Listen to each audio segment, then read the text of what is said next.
I'm going to let you guys on a little secret here.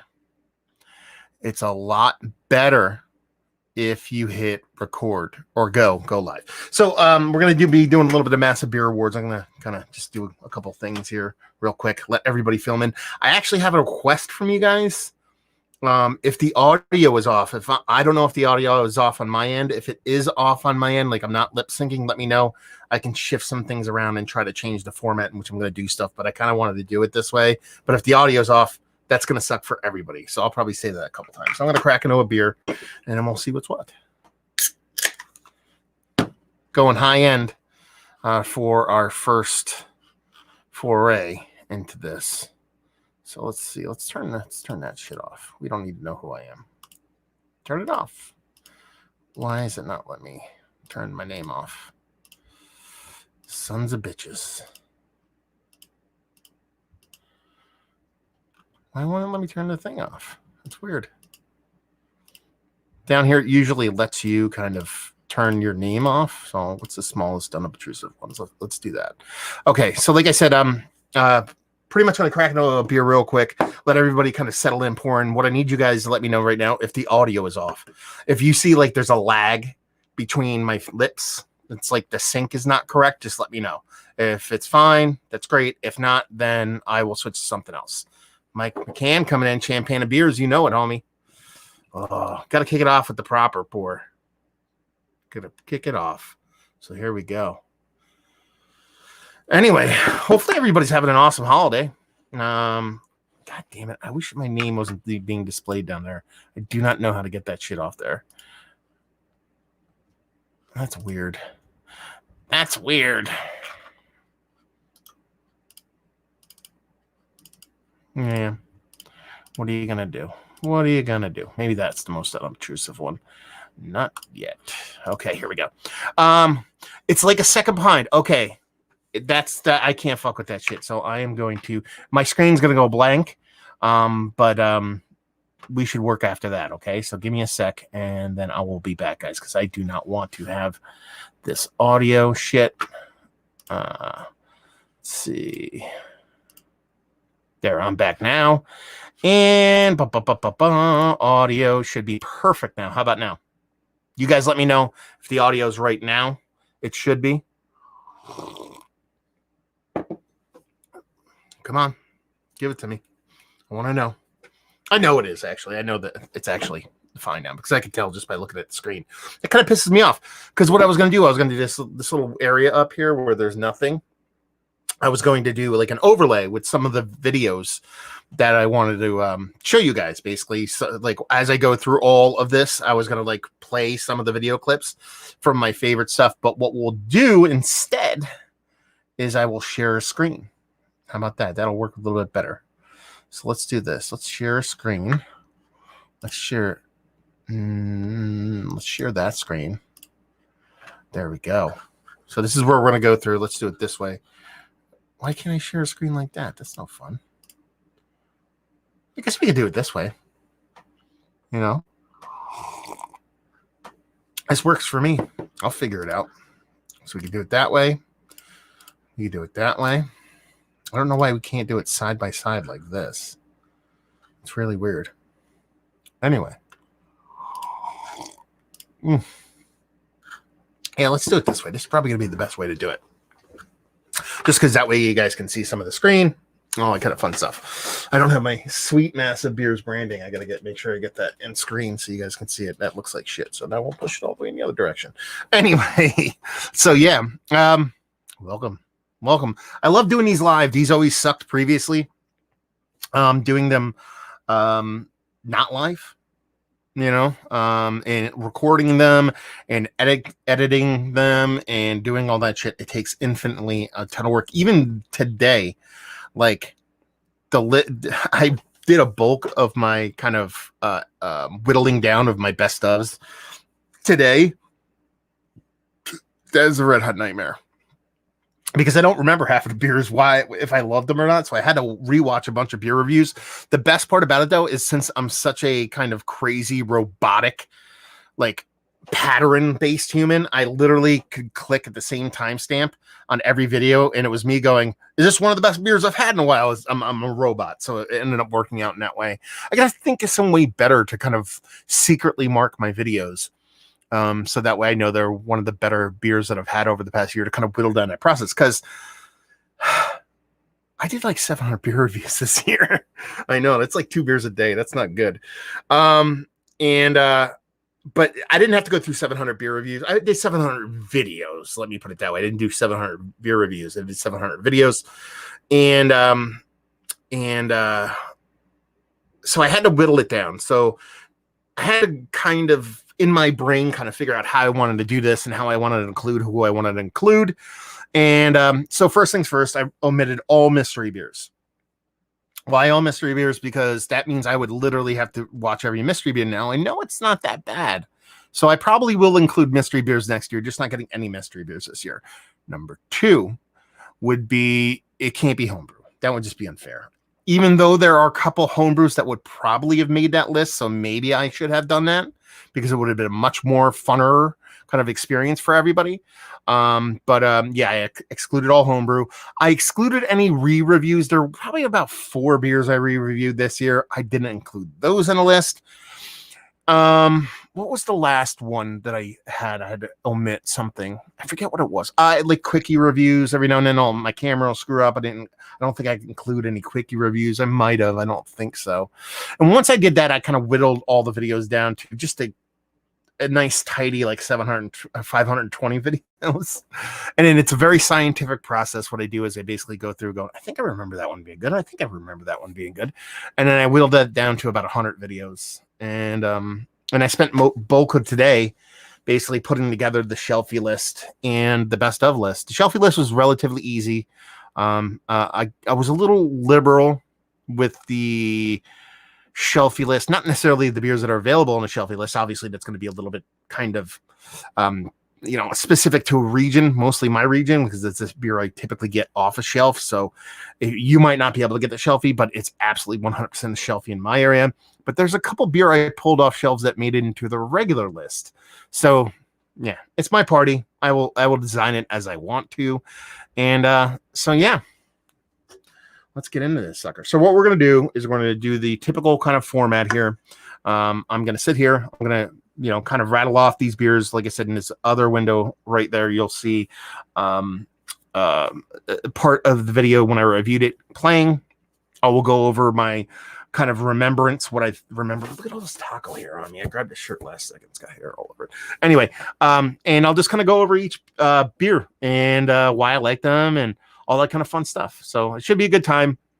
Now, I am going to add the added bonus because I'm usually super lazy with this, but the way I did this, I kind of used playlists. So I had a hidden playlist and I was like doing stuff. When I'm done with this, and I'm done with the whole video in general, what I'll do is we're going to record this. We're going to do shelfies first. Then we're going to do the best of breweries or best of beers, 20 best of. And then we're going to do my favorite breweries, which I actually forgot to make a list of. So I'm going to shoot that off the top of my head, but it should be fairly simple. And for the first 2, which would be your shelfie beers and also best ofs, top 20 best ofs, I actually will produce a playlist of those reviews that I did. So that way, if you guys actually want to go back and watch the best ofs that I actually did, the actual reviews of them, you're more than welcome. So I figured that'd be a nice little added bonus. Let's go through some comments real quick before we actually dive into the awards themselves. Mike McCann chiming in saying champagne of beers, baby. That's what I'm talking about. You can't see the can right now. I have to move it over so you guys can see it. Good God, you don't see the High Life can. God damn it, I wish I could remove that goddamn brand banner. It won't go away. It's super annoying. Oh, you know what? I think I want to keep that, don't I? Because it gives you guys your names. If I don't do that, it might not do it. I don't know. See, if I click up here and I click that. See, I can turn that off. I don't know why this is I like that one, actually. That one's kind of all right. I think that might be my favorite. we're going to do the bubble. We're going to go with the bubble. How about that? So anyway, let's go back to the comments. Beer Geek Holland chiming in, saying what's going on, homie. Mike McCann saying slightly off, but not, but that was the audio I was talking about, as does Luber. I fixed that because it's good, golden, and good. Window beer review with Thomas says, hi, everyone. Dean LaRusso says, cheers, man. Drinking the Saison Bretta that you and Keith reviewed. Love me some Loxton. That's a very fantastic beer. I'm kind of jealous that you're drinking that, to be perfectly honest with you. But then again, I'm drinking Miller High Life, so I'm kind of winning myself. Michael Gibson, aye, holiday weekend peoples. That's right. It's holiday 2 weekends for me.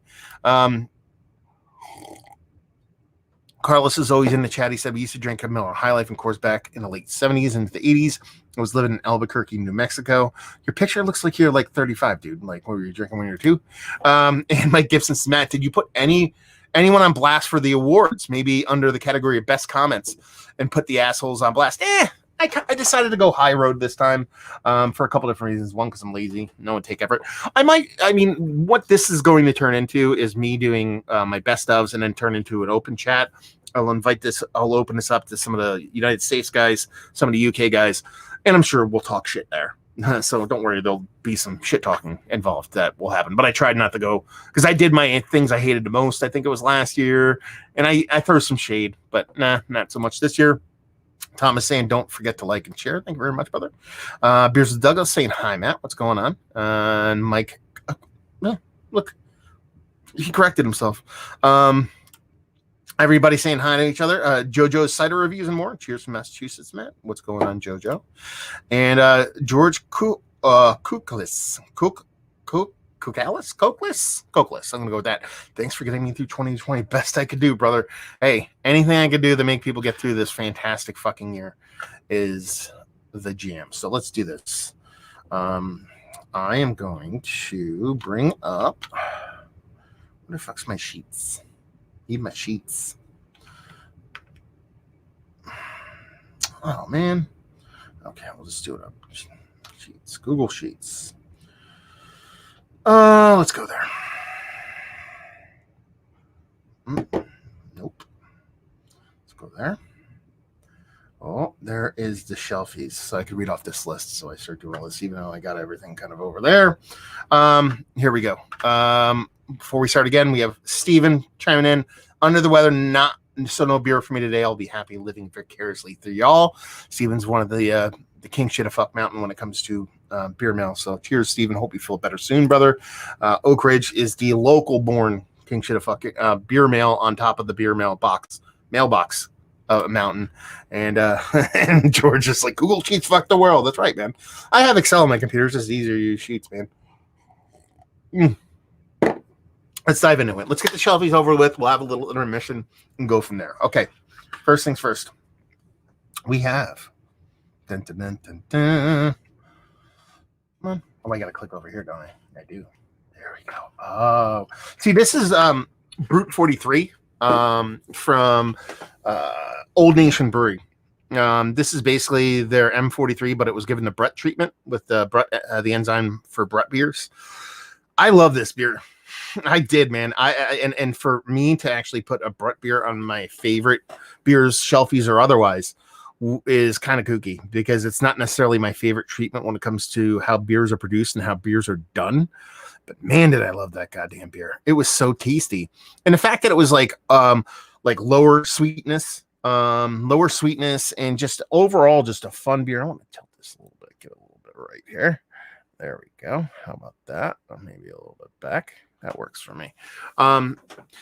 It was just awesome. And you know, it was low in like carbs, and it wasn't huge in calories. It's almost like one of those kind of light beers, but in a very tasty way. And for some reason I loved it. I chugged the shit out of it this year. I think I bought like maybe like 3 or 4 4-packs randomly, because I believe it was a one-time release. So it's not like it was sitting around as something that was around year round. I think it's a rotational or seasonal release, but I love the beer. I loved it. It was absolutely fantastic. And it was just something to like, you'll see a big theme in my shelfie beers, and that a lot of them have to do with kind of low ABV chuggers, the stuff that I really want to drink and just not way heavy and I could drink a bunch of. And that beer was just awesome, man. Look at that thing. soft haze to it. It just even looks drinkable from a distance, even on this kind of like little frame over here. So yeah, it was an absolutely fantastic beer. And honestly, a lot of people really do dig on Old Nation. You know, even in chat here, we have Bill Bach just catching up saying, what's up, guys? But, you know, we have Oak Ridge saying, love M43. And I love the base too. I love M43 as a shelfie in itself. It might have made my shelfies last year, actually. But the Brut version just, oh, so good. And yeah, Greg Corner saying, yeah, Boss Tweed is the best from Old Nation.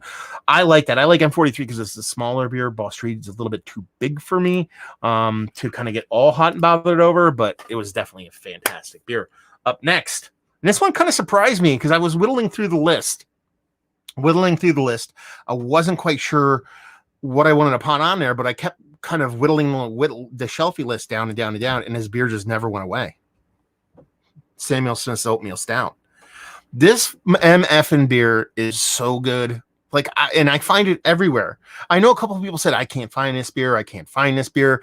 But good God, man, was this beer absolutely fantastic. Like, I honestly, like, I had it and I kind of wanted to kick my own ass for not drinking it more often.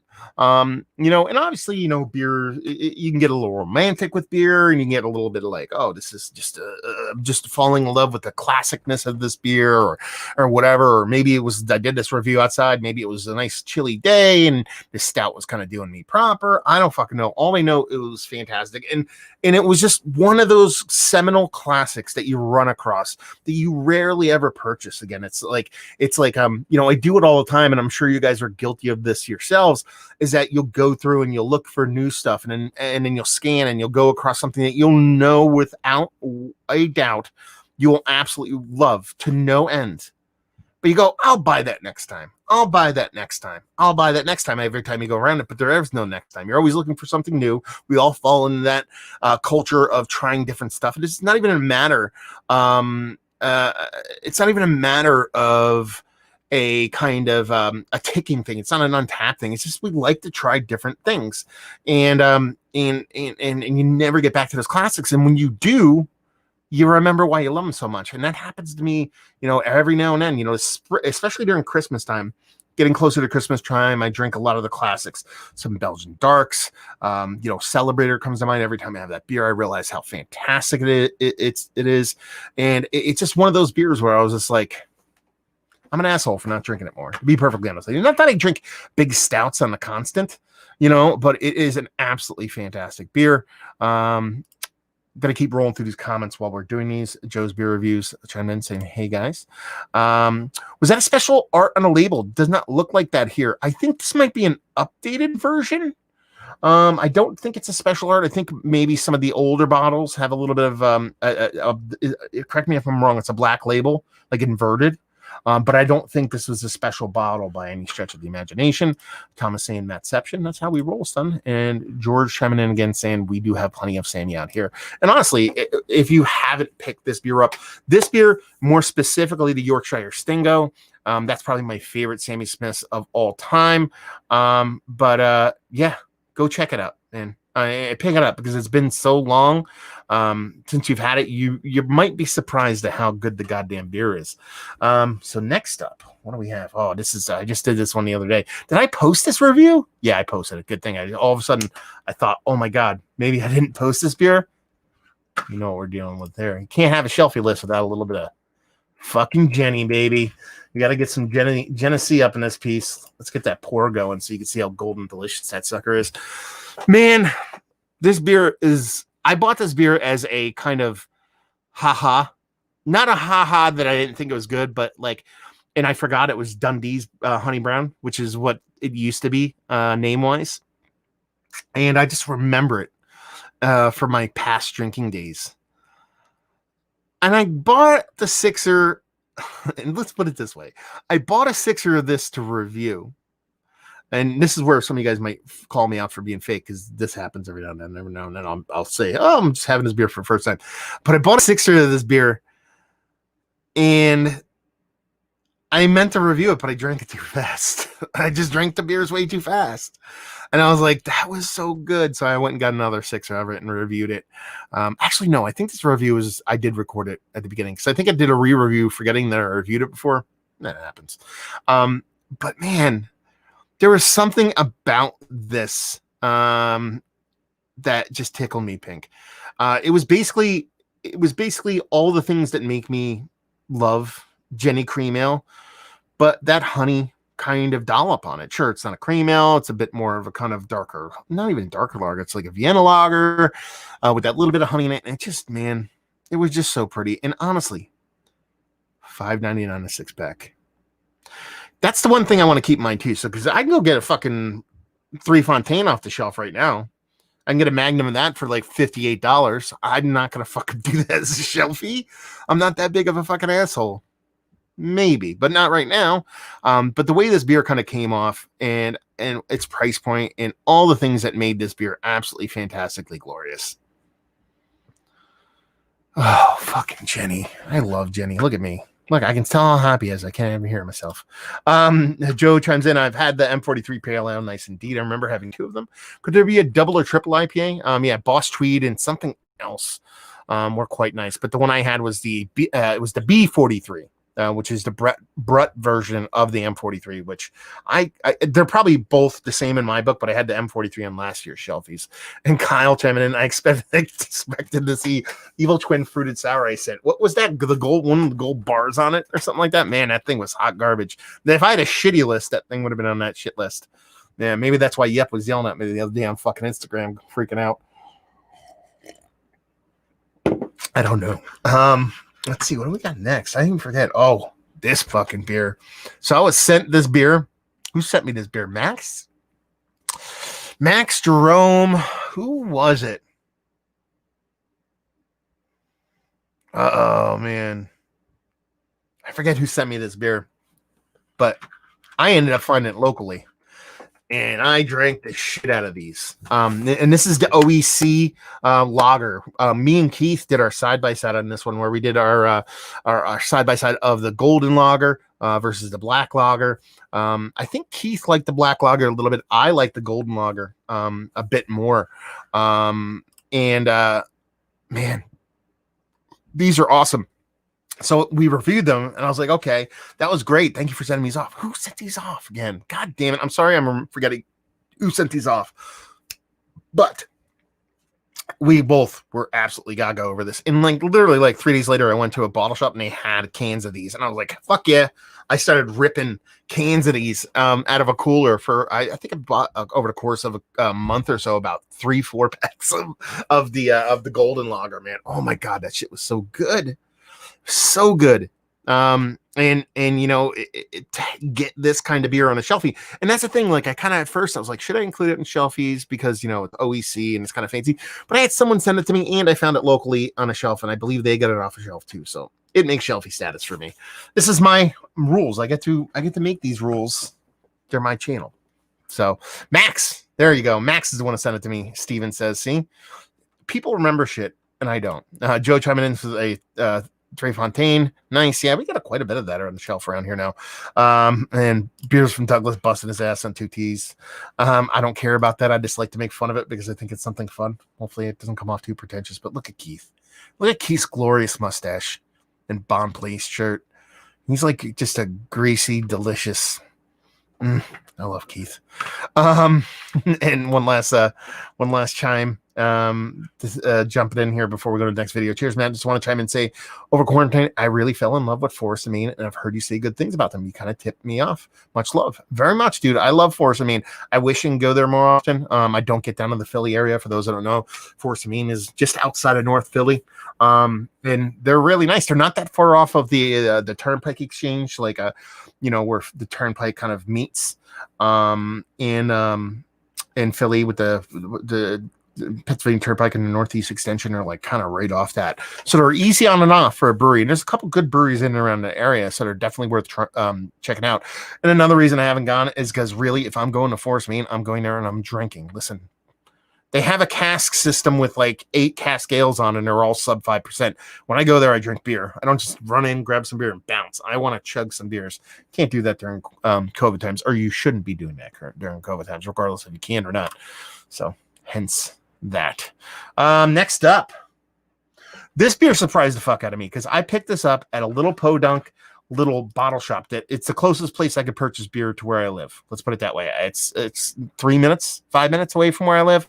They carry a couple okay beers, nothing too crazy, but they carry some old school jammers. This Plaid Habit from Boulevard was fucking ridiculous. Like I was, and the thing is, it's so funny because I dove into it kind of like, okay, like hopefully this is good, because the last few, look at me dumping in there like an asshole. The last few Boulevards I've had, the Barrel Aged series kind of left me a little bit wanting. I've always kind of dug them as one of the more kind of under the radar, really well done kind of barrel age programs, but the last few of them just, I don't know, didn't sit right with me. They weren't bad beers, they just kind of lacked that kind of barrel character that typically I enjoy to no end. And really this one, those left me wanting. This one I kind of didn't go in a preconceived notion, but you kind of have those kind of ideas when you jump into these beers. This was pretty fantastic. The nose wasn't crazy, it was fun, but man, did it taste fantastic. And just to pick something like this up for like, I think I paid $4 for it at a place that is 3 miles away from my house. That's what I call ultimate shelfie status. Ultimate shelfie status. An absolutely fantastic beer. And like I said, Boulevard, you might not get them. They might not distribute throughout the whole country, but if you get, Boulevard stuff in your area, chances are you're going to see their barrel age program. It's not like they just do just a barrel age program. So yeah, fantastic goddamn beer. Up next, we don't have any extra comments to go to right now. This one was good. Yeah, a little choppy from Mass Landing. Mass Landing gets a super wide distribution footprint here in New Jersey. They kind of, like, I've had a couple of their beers, starting off, I've had their Gunner's Daughter, and I've had a couple kind of beers sent to me, or had friends kind of go up to the Portland, Maine area and pick up some of their stuff. And then all of a sudden, boom, distro went crazy. And I think it was pre-COVID too. It wasn't like necessarily COVID caused that beer to come down here. And we started seeing stuff, but it was mostly Gunner's Daughter and a couple other things. But then I saw this not too long ago. When did I review this beer? July 16th. So, about 6 months ago. And I loved it. It just had that low ABV crushability. I figured that it's like sub 5%, I believe. Session kind of hazy. They're pretty much wheelhouse, my favorite kind of beer when it comes to kind of just drinking beer. And it did not disappoint. Like, I loved it to no end. It was absolutely delicious and kind of like the perfect kind of chugger beer. Look at me spilling shit everywhere. Man, I'm such an asshole. And yeah, actually even Mass Landing is like, hey man, we fucking saw a little choppy review, and they wrote me and said, hey, thank you very much for the kind words. They said, hey, we're going to send you off a bunch of beer.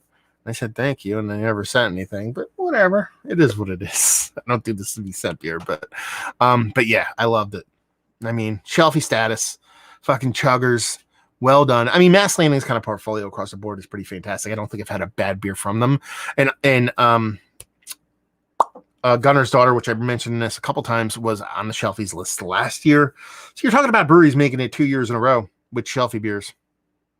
What do you want, man? It's fantastic stuff. Let's see.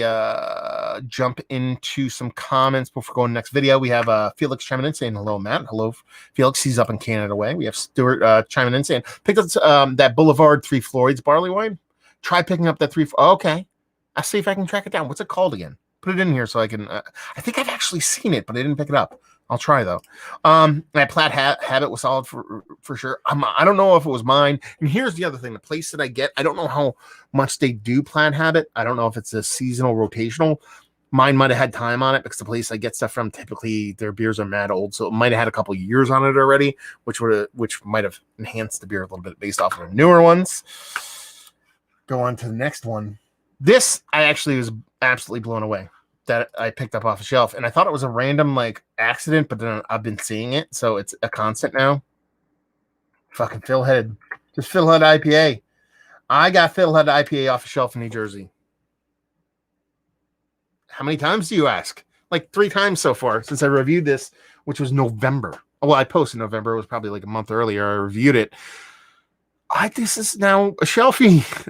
How is this beer a fucking shelfie? This is by far and away the best bang for your buck hazy. I shouldn't say that. There's one better than this, but I think this is what's the ABV on Fiddlehead. I forget what the ABV is on Fiddlehead. Fiddle.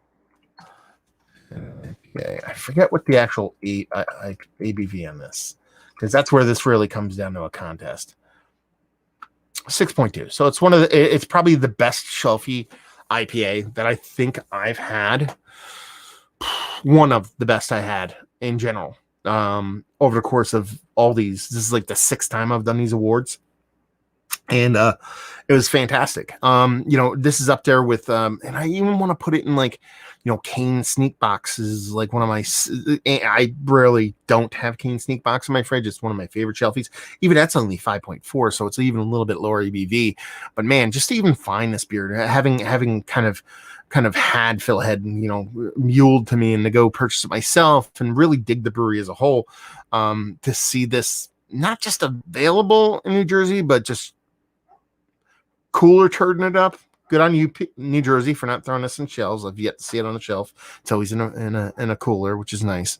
But man, it's such a great, impactful, robust kind of IPA from one of the better breweries that have done it. Let's put it that way. Let's see. And we are getting towards, we're on to number 3. Number 3, we're ripping through these. I'm kind of digging this. Number 3, this beer. I fucking love this beer. I've picked this beer up several times already. And the best part about it is I don't think time is going to do this improperly in any form or fashion. And that be Edmund's Oast. It's their extra special Sichuan, not Szechuan, Sichuan, dark mild. This beer is so amazing. I've seen it a couple places, but it's really the one place I ripped these off of the shelf. And I just got a comment. I can't wait to click on it. Yeah, I mean, this beer is absolutely fantastic. It is a dark mild. What was it in again? It's the English style ale with Sichuan peppercorns added. So whatever those Sichuan peppercorns did, it added a lemon characteristic to this English dark mild. I never thought about that combination before. That lemon characteristic in the English dark mild. Thinking about it, now even knowing this beer works is kind of like, I don't know if that'll work. It was lemon pepper. It makes sense, but man, was that beer good. And every time I go to that one place I know has had it, every time I've gone there, maybe they probably got a case of it, and I'm probably the only dude that ever buys it. I pick a 4-pack up, and it is absolutely fucking fantastic. Excuse me, a little burp there. And it's probably one of the best beers I had all year. I should have probably included this on my best ofs, to be perfectly honest with you. And that's kind of where it gets hard sometimes with some of these kind of top of the list shelfies. And that, yeah, it's just that good. It's just that good. And oddly enough, I bumped the next beer. I actually bumped from my favorites into the shelfies, assuming it's a shelfie. I didn't even know it's a shelfie, but I'm pretty sure it was. So that's why I went from that list to this list. So yeah, if you guys see this beer, if you like English miles, if you like flavorful beer and you like just unique beer, just pick it up, man, because it is bonkers. Will Coyle chiming in saying pineapple smoosh, baby, or peach smoosh. I still have a can of peach smoosh in my fridge, by the way. Oh man, that's just horrid. It says Stuart says it's called Deep Flux Barley Wine. Agreed. Boulevard can be hit or miss, but this one's really good. I never felt put out by Boulevard though, because their bottles are reasonably priced. Always great. They're kind of like the East Coast version of, or Midwest, I guess is the version of Lagunitas, even though Lagunitas is a Midwest place. You know what I'm talking about. Next up, yeah, Olsen. I got this from my boy Oak Ridge. He actually gave this to me in a little drop he did. I'm assuming he got this off of the shelf, and this is their I can never say that word. I know how to say it. Brown ale, and this shit was super good. Like super good. I'm pretty sure this is a shelfie because I actually mispronounced where they were from. I thought they were from down south. They're actually from up north. I forget the area, but like the New England area. And then a couple of the guys that do the YouTube stuff and from up that way saying, yeah, man, they actually get not much play up that way. And this is just such a great beer. I mean,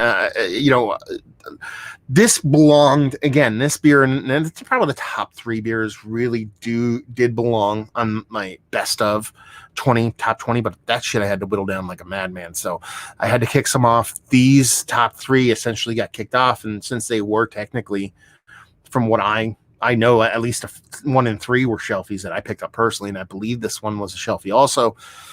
They immediately, see Oak Ridge, that's what I'm waiting for. So you got it at a pizzeria in Derry. If you're buying it at a goddamn pizzeria, it's called a shelfie. Thank you very much.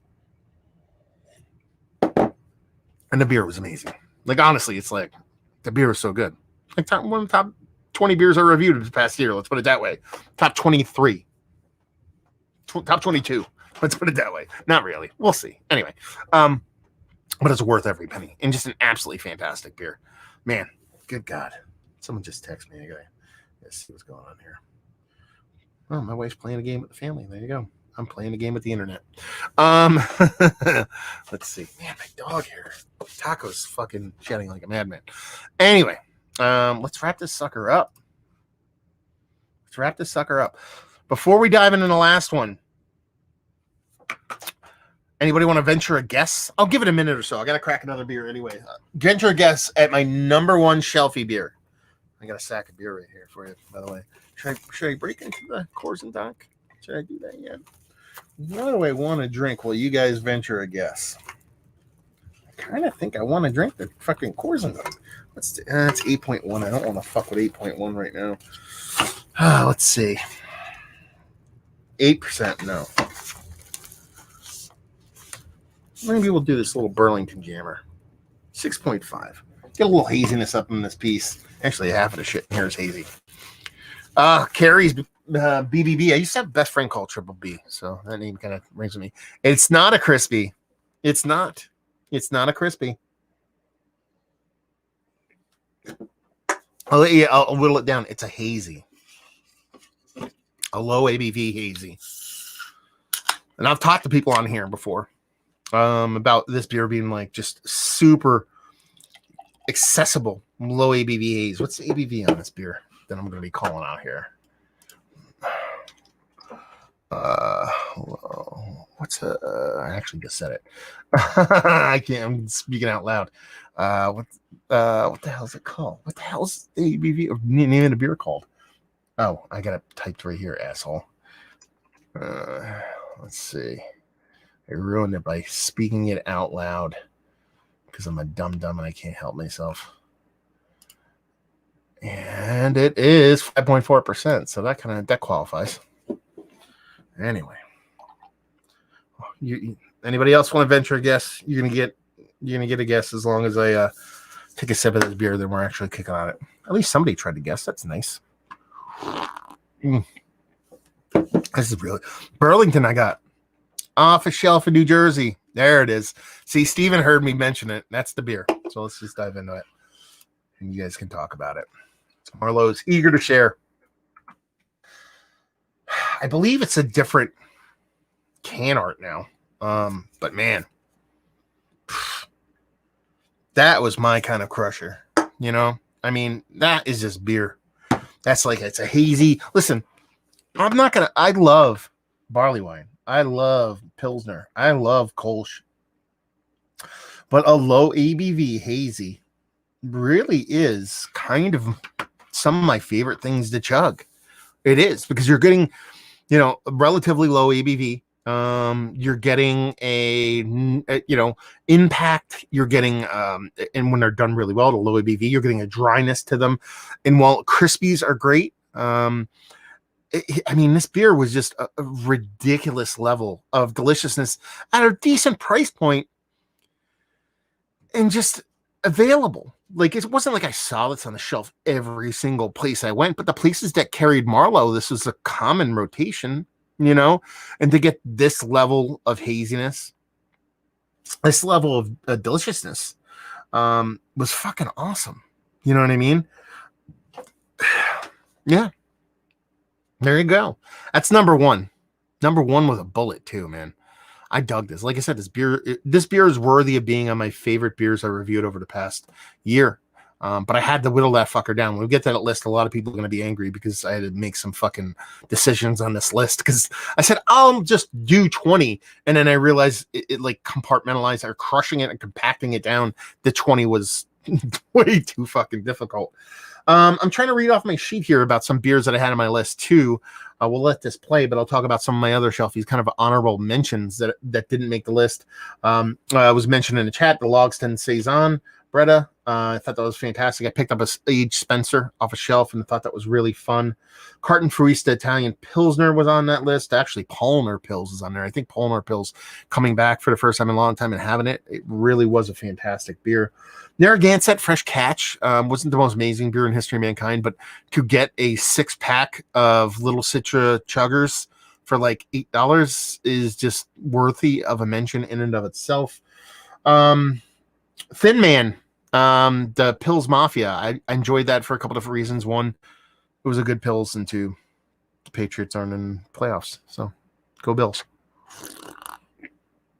I'm a Dolphins fan. You should hopefully make the playoffs. Got to beat the Bills next week, so don't go Bills next week. What else did I have on here that I didn't put? I found aged Sophie from Goose Island. That was worthy of being on that list. Captain Lawrence Classic Lager. Nickelbrook Cafe del Bastardo. That I find everywhere in Jersey. I know I can rattle off 5 places within half an hour where I live where I can get that beer, and that beer is fucking bonkers. Thomas Open from Thomas Open Beer Review over in Netherlands. He just recorded that for a review, so when he puts that up, check it out. Bitburger Sierra Nevada, their triple hopped lager. Dex Abbey, their Citra Brow hoppy lager. Kent Falls, I think it was their Sweatpants American Pale Ale. I think that's the one that I really dug. And yeah, that was kind of the honorable mentions. Yeah, really good stuff. Good stuff. So there you go. There's your shelfies for 2020. Like I said, what I'll do with this is this video in and of itself, I'll actually cut and I'll probably re-upload as a regular video. That way, if people just want to find a shelfie video, they can just watch that. I actually have a playlist of all my shelfie reviews in a playlist. I'll make that live either after this video is over tomorrow, depending on how preoccupied I get with hanging out on the and stuff like that. And yeah, honestly, this with COVID, it was really hard to kind of whittle down a shelfie list because almost everything is now a shelfie to a certain extent. You know, you're having Other Half shipped to your house. You're having Equilibrium shipped to your house. You know, you're having all these breweries just shipping shit directly to your house or now distributing to distributors. So it's kind of a weird time to really talk about shelfies because with COVID, everything is, with the exception of fucking Hill Farmstead and fucking Treehouse, pretty much everything's a fucking shelfie right now. But I tried to keep the spirit of it to what you would expect to be a shelfie in kind of normal times, you know, so take that for what it's worth. But hopefully you guys enjoyed that list. Go through a little bit of comments. And do you do home brews or tried to do so, Matt? I assume you mean by have I tried home brewing? I've tried home brewing. I've never homebrewed by myself from beginning to end. I won't say I did that. I've homebrewed several times with friends. You know what I mean? Like helping out, doing all that kind of stuff. But I don't have a homebrew set up at my house. I've never tried brewing from beginning to end, stuff like that. So I've tried. It's fun. You know, some people, I make this joke. It's half serious. It's half not. Some people like to build the race car. Some people like to race the race car. I like to race the race car. You know, I don't want to build it. Yeah. Eager Share was my favorite too from Tony. And Dean chiming in and saying, I had that Marlowe last night. It was tasty stuff. Would never guess the ABV blind. That's what I'm talking about. I mean, it's, you know, you would guess it's up there in the high 6s, low 7s. That's how great of a beer it is. So let me do this. We're going to do a little bit of intermission. I'm not going to stop the video or anything like that. What I need to do is actually set up my favorite top 20 beers. I have to go to a playlist and start that sucker up. So if you have any questions, if you have any changes, did I miss anything? Are you a religious watcher and you go, you know what? You really should have included this beer on the list. Yada, yada, yada. Let me know what's what. And then we'll, like I said, I'll try to get into this as quick as I can. Why is this being a dum-dum? YouTube. How you doing, YouTube? What was I going to say about shelfies too? Oh, you know what I realized, because I'm doing these two videos, and I didn't fucking do my low ABV chuggers. That's actually, I just realized I didn't do that list. I mean, honestly, half of the beers that are on both of these lists are low ABV chuggers, so I don't think you need any more than that. Anyway, goddamn, 20 videos. I got to do 20 more videos. We're already 44 minutes in. There we go. We're at the best of 20s. I know you guys can't see anything, but I assure you we're doing what needs to be done. Okay. I'm going to count out loud like I'm horrible with things. Otherwise, this isn't going to work probably. 1, 2, 3, 4, 5, 6, 7, 8, 9, 10, 11, 9, 10, 11, 12, 13, 14, 15, 16, 17, 19, 20. I can count. How about that shit? I hope they all open properly. Oh, god damn it. Why are you going ahead with fucking sucker? Okay, let's get that caption back up. I said I'm working out pretty good.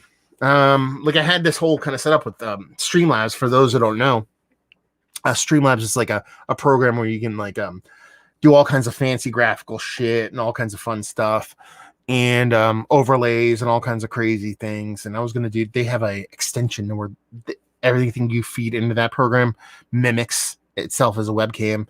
So I had a little bit fancier kind of setup going, but there was an audio delay. If you watch the beginning of this video, you'll hear it. So I nixed that, and this I actually didn't even try, but it works. So here we go. Let's go full screen on this over here. Let's see. There we go.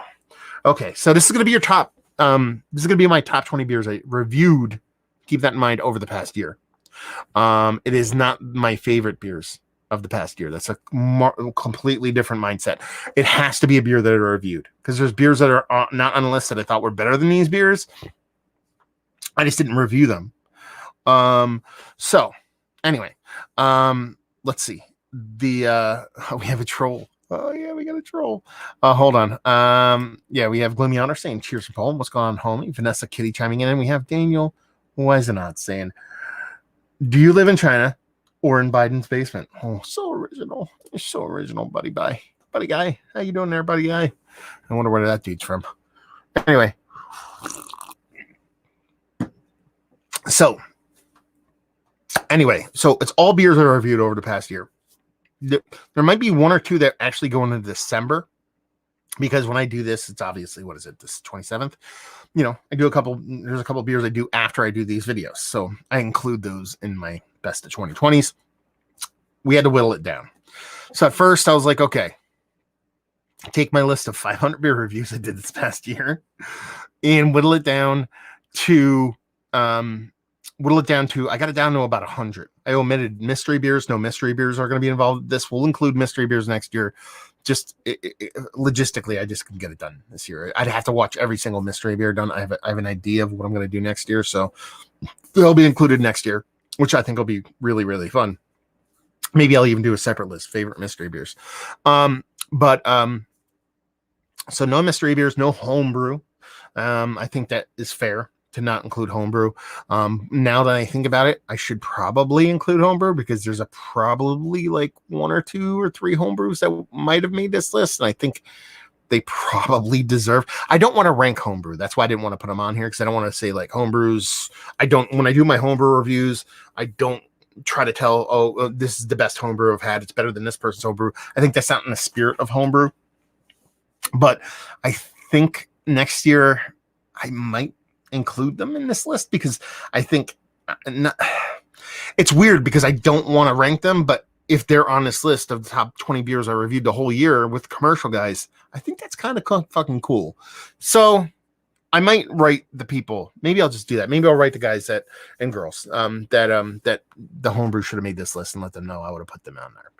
What else? No quickie reviews. There's a couple times when I do a beer review and my camera screws up and then I kind of re-record it. I didn't include them.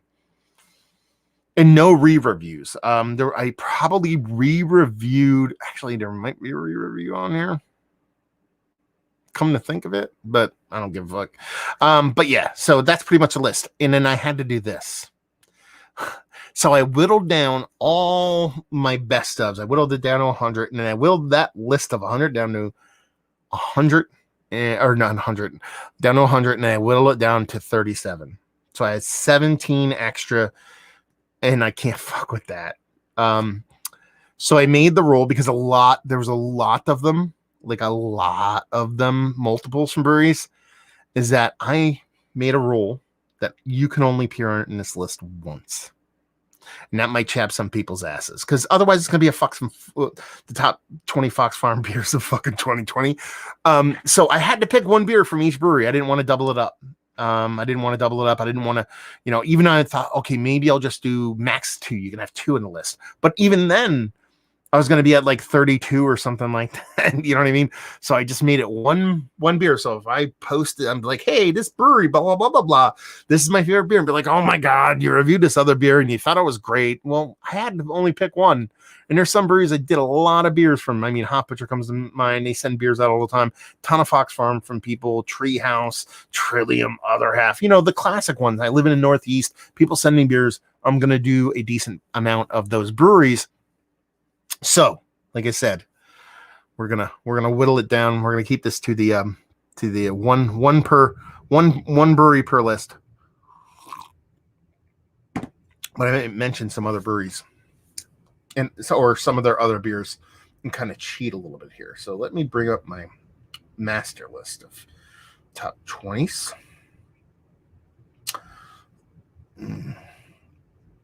I hate using fucking sheets on fucking my iPad Pro, though. I'll tell you that much. Yeah. Without further ado, what else we got going on here? Gloomy Otter saying cool glass. You like that? I got it for Christmas. Well, Libby, Lagerstein. I'm drinking everything out of this motherfucker, though. So yeah, let's do this. Let's go. Top 20. Like I said, I'm gonna put this list, cut it up separate, upload it as a separate video so that way people can find it. But I also either tonight after I'm done doing this or tomorrow, I will put up a playlist and all of these beers ranked from best 1 to 20 will be in a playlist. So if you guys want to go check out that playlist of the actual reviews I did of these beers, they'll be available to you following this. Okay, here we go. First things first. This would be Celeste or name of the beer Celeste, and it's from 5E Baron Brewing. Why is this? Oh, did I not rearrange this? Oh man, this is gonna. Anyway, it's a 5 Baron Brewing and Celeste Hazy Pale Ale.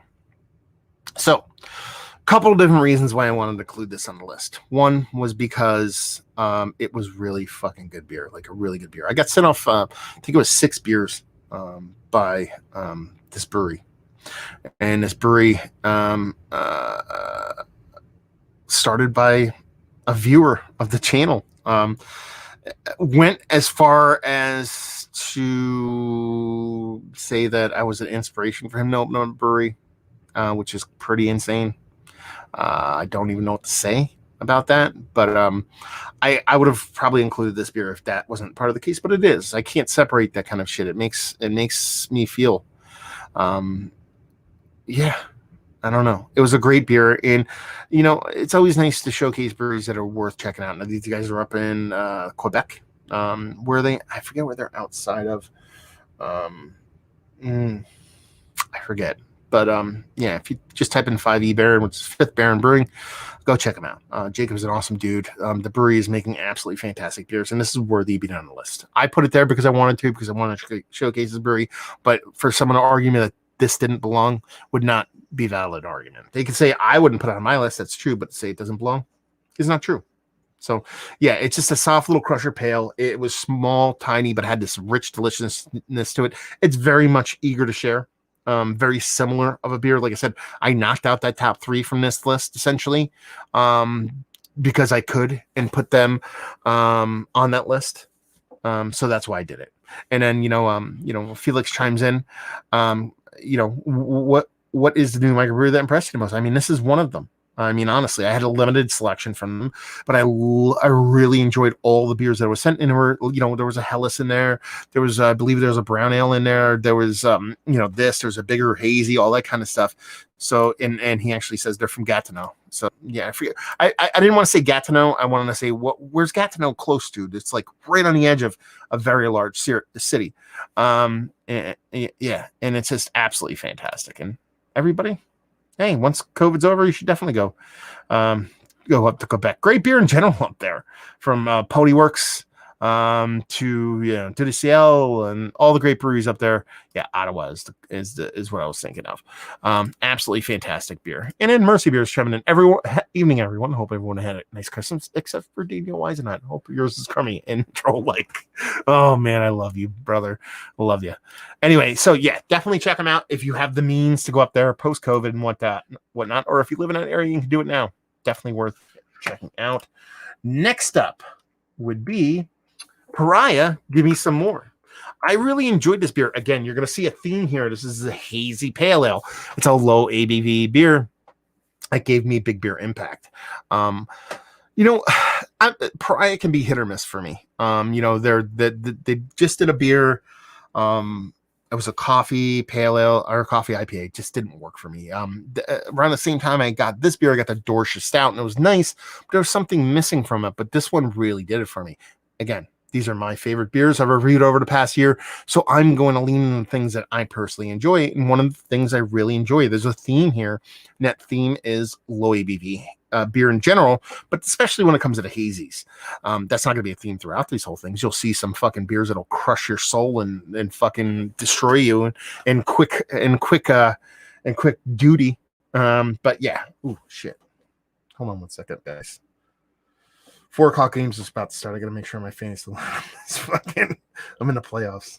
Where is it? ESPN. There it is. So there you go. You get live feed on me checking my fantasy lineup. Oh, come on, you motherfucker. Let's see if anybody's out. No, everybody looks good to go. 10, 17, 11. Good to go. Okay, we're good to go across the board. So there you go. Yeah, live checking on my fantasy lineup. Anyway, but yeah, like this beer just had this kind of just high impact, low ABV thing. I just dig so much. I think Pariah does really fun beers. Even that coffee stout that I did from those guys that I wasn't a huge fan of. I really wasn't.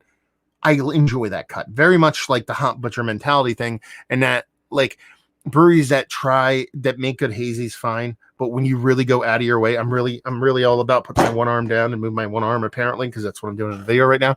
Is that they're not afraid to take a chance. And I think that's very important when it comes to beer, art, life in general. Take those chances, man. You got to take those chances. And next up, see, now I don't know actually what's next up because my list is messed up on there. Rapture from fucking Alchemist. I loved this beer. I haven't loved the beer this much of the new stuff that Kimmick has been doing in quite some time, and I really did enjoy this. I went back and watched a review, and I've had another can of this since, and I thought it was fantastic in a review, but I think I did it dirty in a review. I didn't sing its praises as a shoo-in for Mount Rushmore status. Yeah, it was just so fucking fantastic. You know what I mean? And it just had a classic Alchemist kind of thing going on, but with a lot more focus and emphasis on a little bit new school kind of haziness, but it still had that Alchemist score to it. Still had that Alchemist soul. And it was a beer I really wanted to try for quite some time. And my boy Oak Ridge fucking did me dirty and told me he's going to give me one and didn't, because God forbid. I'm joking, by the way. And, But man, that was really good stuff. And honestly, Alchemist kind of has to be on this list. They do. Just from what that dude does, how he does it, the whole nine. He deserves to be on the list every year. Man, I'm just uncomfortable right now. I don't know why. Anyway, let's move on. Actually, let's go to comments. I forgot to go to comments real quick. Okay. Dammer says, when are you going to do more Icarus? He means Icarus. Brewing beer reviews. One of my favorite brewers with Abomination being a close second. Right where I live, there's not a ton of Icarus. So whatever I get, I have to leave like my area. Like it's like all the bottle shops in Hackettstown and Washington and like my surrounding area, no Icarus. Once I go to like a little bit further, not that much further, once I get out to like Morristown, fucking Parsippany, or even down to Washington, I see quite a bit more, but I don't get down to those areas that much, especially during COVID times. Plus, I do have a pretty wide catalog of Icarus beer reviews in my queue already. So I'm not going to go out of my way to re-review their beers. I have no problems re-reviewing somebody's beer, but when if it's only been a year or so, I'm not going to do that. So I have a bunch of their stuff already in my queue. I did a couple from people that sent me beers, so I posted those. So it'll come in and out. And the same thing for Abomination. Well, two things with Abomination. Same thing. I don't see a ton of Abomination by me, but when I do, I'll pick it up. But their price point tends to be like kind of high, like I'm all about supporting breweries, and I'm all about like, what I mean, keeping people propped up. But you're talking about 6-7% beer being 18, 19, 20 bucks. I just can't fuck with that. Like out of principle, I just try not to do that, because I think we all dictate the market and we set the price with what we pay. If the brewery is charging 16, 17, I almost have no qualms paying that. But if I pay a bottle place that price, it's not all going to the brewery. And then it gets even worse when you start seeing like, Equilibrium. I love their beers. I actually think Equilibrium is one of the better beers. I actually don't have any of their beers on any of these lists. And it's not so much that I don't like their beers or they're not worthy. I just haven't drank a ton of their beers this year because I haven't gone to the brewery because of COVID. And even though they technically can be had off shelves down here now, they're 5% pale ales, fucking $20. I'm not fucking doing that. I am not doing it. I don't fucking care. You know what I mean? For a 5% hazy, I'm not paying $20. I just can't do it. I kick my own ass. So that's kind of like, I'm not saying Abomination is that kind of crazy with pricing, but they tend to be a little bit pricier. Okay. So we're going past Rapture here, and now we are headed to, this is a newbie. I only reviewed this or posted the review on November 25th. This is, goddamn, Resident Culture's Sierra Visions. I wanted to put a couple of this brewery's beers on this list. These were sent off, I believe Carson sent me these off, and he sent me off 4 of these. And, man, they were all fucking fantastic. It was a tie between this one and their, I voted today. I wanted to put both of them on, but like I said, it had to be only one by each brewery. And this one was just the one that won, man. So their can art, black cans, the deliciousness, tastes, mouthfeel, the whole thing. Every square inch of what these guys did and what I was sent from these guys was absolutely fantastic. I only had one beer from these guys previous, and that was an actual collab with Equilibrium, who we were just talking about, and just was blown away, man. This is an absolutely fantastic brewery. I believe they're out of Georgia, and they just do great beers. And I mean, everything across the board was fucking delicious. Even their triple IPAs I like, and it's a style it's very hard for me to get down with. So yeah. Comment wise, we have one new one. We have Kyle saying $20 for a 5% hazy directly from a BK brewery is cheap. Oh, I don't live there. You know what I mean? And Equilibrium's from Middletown, New York, which is like saying you're from fucking Pennsylvania. So anyway, what's up next? I like this as a surprise even for me.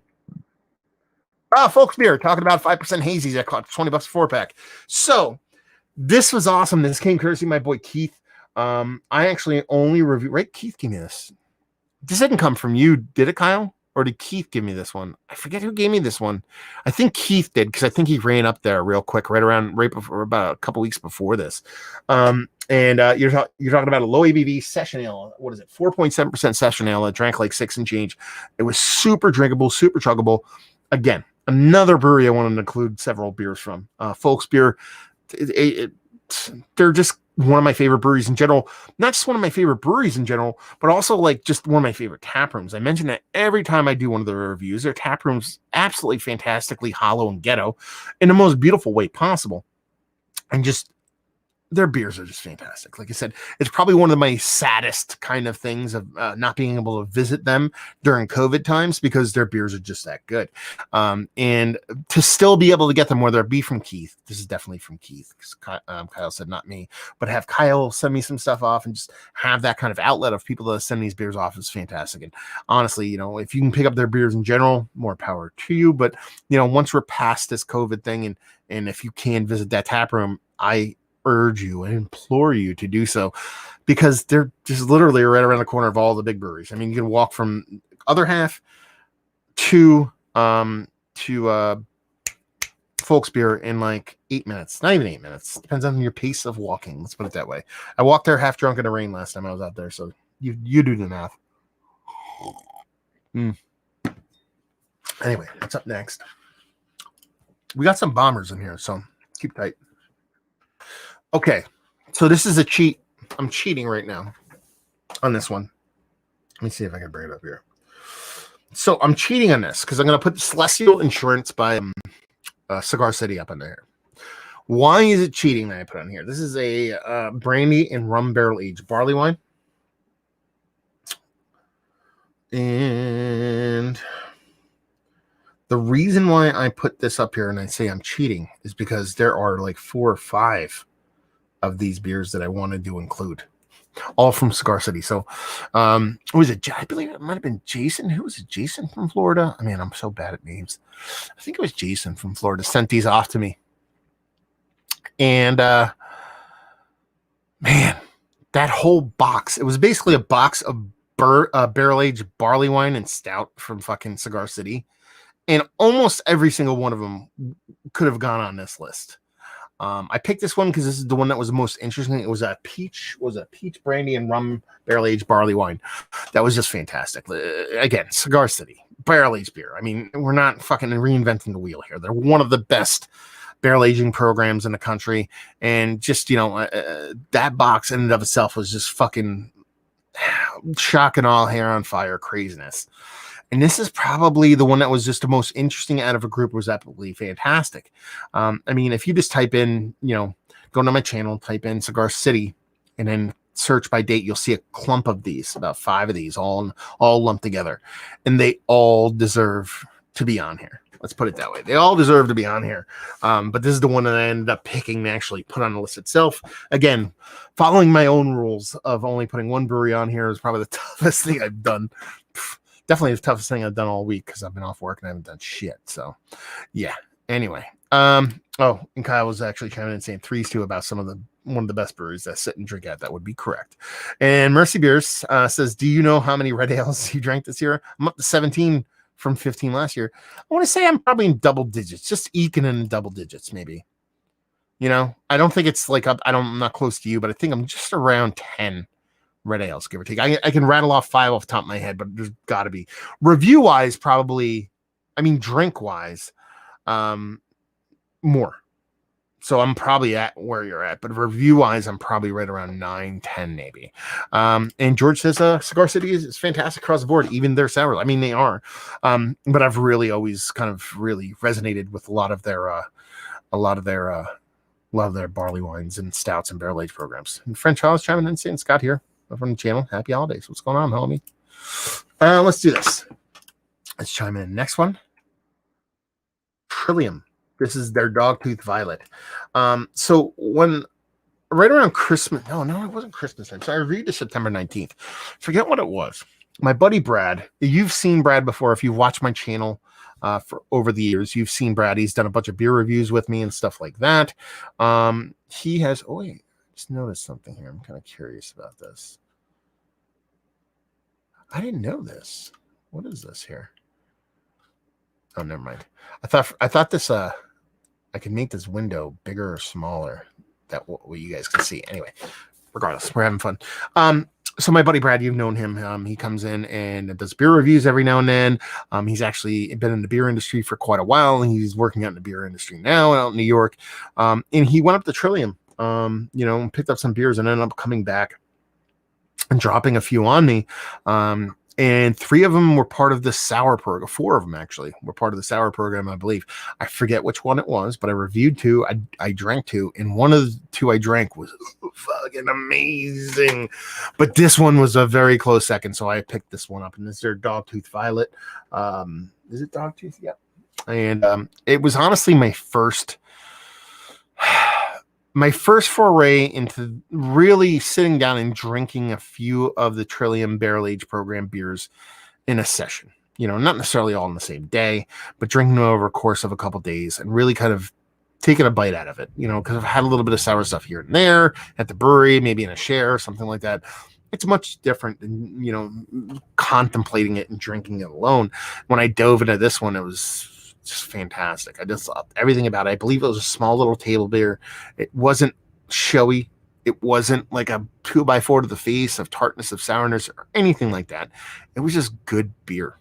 And honestly, I think that's people might view that as a very sophomoric or underrated or non-flashy way of kind of looking at beer, but there's such beauty to be found in simplicity. And while this beer, I wouldn't call it simple, the impact wasn't as gregarious, and but it was still epically fantastic. So it was worthy of being on this list. And again, it's Trillium. It was one of the breweries that I had to whittle off that kind of larger list and kind of knock down.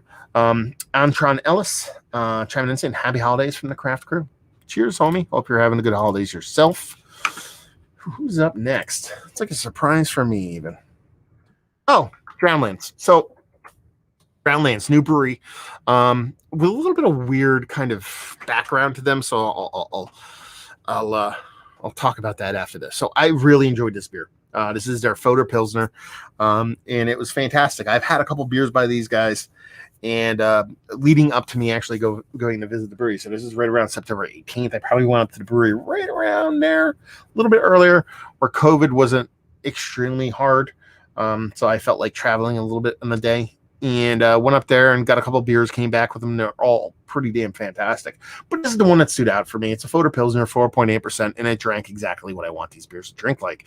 Epic chugger, softness from that Foder, but still that drinkability and crispness from the Pilsner level of stuff. And just had the softness, while at the same time, like I said, drinkability that was just fantastic. The only thing that pooped me out about this brewery, and I tried to keep that out of this mindset wise, just talking about the best breweries I've had or best beers I've had, this price point there. Stuff is like, I think a 4-pack of this is like $17. 4.8%. Again, Foder Pilsner, $17. It's kind of pricey, but it is what it is. But it's absolutely fantastic. And a beautiful brewery. And they're out there in like Orange County, New York. You could definitely, if you visit that area, if you're Rushing Duck, Equilibrium, even going as far as like Hudson Valley Brewing, Tin Barn Brewing is right around the corner from these guys. Muckraker down in Jersey, Newburgh Brewing. Who am I missing? There's a bunch of great breweries out that way, and they're all kind of in this cool little loop of a circle. It's definitely worth checking out, and probably one of the prettiest breweries I've been in a while, not just in the past year, but pretty much all the time. It's like an old penitentiary like hospital or something like that. So it's super, super fucking pretty. But that was a great beer, man. If I could get that, again, if I can get everything for a nickel, it would be great. But realistically, if I can get 4 packs of this at $14, I'd be all day on this. This is 17 was just a little bit too big for me. Next up, Ruaka. A little bit of Hill Farmstead Ruaka.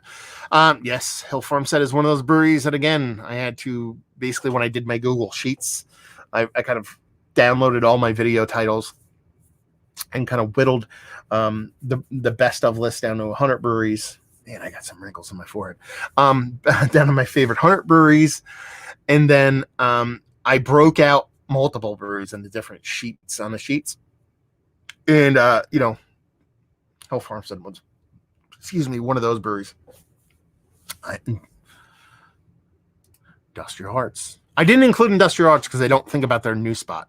You know, the old spot of Industrial Arts is kind of out there. It's kind of closer to Poughkeepsie, but I forgot they have the new spot down there right across the bridge and by Hudson Valley. That was when I was talking about breweries up there in the kind of lower upstate New York. Okay. Hill Farmstead, man. I mean, there's a bunch of beers from them that I could have put on this list. I didn't review that many. I thought I reviewed more. I think it was like 8. And this one, honestly, just stood out because what I did was I went and looked at, is it one of the better? And when I go through these videos, I'm not quite sure which one I want to pick from the brewery. What I did was I opened the video, I fast forward to when I said, is this one of the better blah, blah, blahs that I've had as of late? And I kind of went gaga over this. And it was way more gaga than I went for the other one. So that's why I picked this one. I don't have to say anything about Hill Farmstead to anybody watching this channel. You understand that they're good. You understand that I like them. And you understand that they're pretty much universally enjoyed.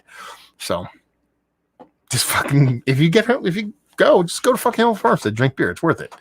It's beautiful. The trip is fun. You're in the middle of nowhere. Your cell phone doesn't work, so you actually have to pay attention to people. It's pretty much perfect. Yeah, you should do it. It's pretty fun. That's it. I'm going to skip on the next one because what if I'm going to sit here and talk about how good Hill Farmstead is? It's boring. Side project, man. Oh, fucking side project. How much I love you so much. So yeah, I like Side Project. They don't suck. They make really good beers. And what was I?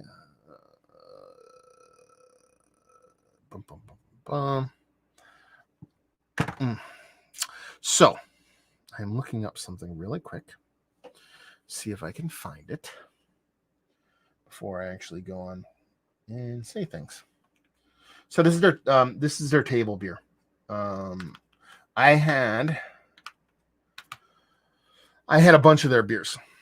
Charles from out that way send me a few side projects, a few boxes of beers over the year, and this in particular one had 4 of them in there, and some of their fruited stuff, they're heavily fruited lambic-esque kind of stuff, can get a little bit too acidic, a little bit too tart for me. But some of their other stuff is pretty fantastic. I haven't had any of their stouts yet, but I've extremely dug what I've had. Even the stuff that I wasn't like gaga for because it was way too acidic for me, I can understand why people would love them. But their table beer is so pretty and so soft and so fucking fantastic. I mean, it's just, oh man. I mean, it's just so good. And this is honestly pretty much wheelhouse for me. If I'm going to drink beer, if I could have beer as water coming out of my tap as opposed to actual water, this is kind of it. This is what I want to come out of my tap room or my tap in my kitchen. Yeah, my tap room, my kitchen. And just have like this be water. This would be the most delicious potable water in the history of mankind, and it's just worth everything. Because it is, great. And that's the what are they called? The juxtaposition. So I don't want to pay $70 for a 4-pack of Foder Pilsner, but I would pay $17 for $7.50 of table beer. I don't have to make sense. I don't. I just get to say these things I like to say because that's what I fucking do. So yeah, Side Project is fantastic. And I think I did 6 or 7 of their beers this year review wise, and again had to whittle it down to 1. And just honestly, if you told me right now, I mean, my mindset in that moment might change a little bit. A little stretch here might change in a moment, but more often than not, I say, what beer would you want from Side Project right now? And it would be this. If you could say I could get this in quarter kegs at a reasonable price, I would be a very happy guy. Next up. So I got to talk about this beer. I just did this beer. This comes from my boy Kyle from Brooklyn. This is Grimm. This is their Merlot of their Open Work series. This is a cheat. This is another cheat because I wanted this has to be lumped in with all the other beers. So he sent me a 3 set of these beers. And he sent me a Riesling, a Merlot, and a Chardonnay. And it was probably my favorite, like vertical. I would call it a vertical that I've ever had from a brewery. I'm fucking angry that I didn't do a side by side of these beers, even though I wanted to and I said I was going to. And it was just so pretty. It was probably my favorite kind of spontaneously / mixed culture lumped those together kind of fermentation beers that I've had as a grouping. More specifically, the Merlot, because that's the one I kind of included in here as the King Should Have Fuck Mountain of those three. But that lumping them together to do like the Merlot first to the Riesling to the Chardonnay would have been one of the most fantastic kind of verticals of beers you could do, and it was worthy of mentioning it. So it's not so much that I put this beer in here because this is better than the other three, even though let me fuck that noise. Oh, my little light went out. I'll have to plug it in because now I'm super dark. Anyway, it's not that it wasn't a great beer in and of itself. It just needed a little bit. The other ones need a little bit more to be as good as this one. But come on, you son of a bitch. I don't know if this is gonna reach.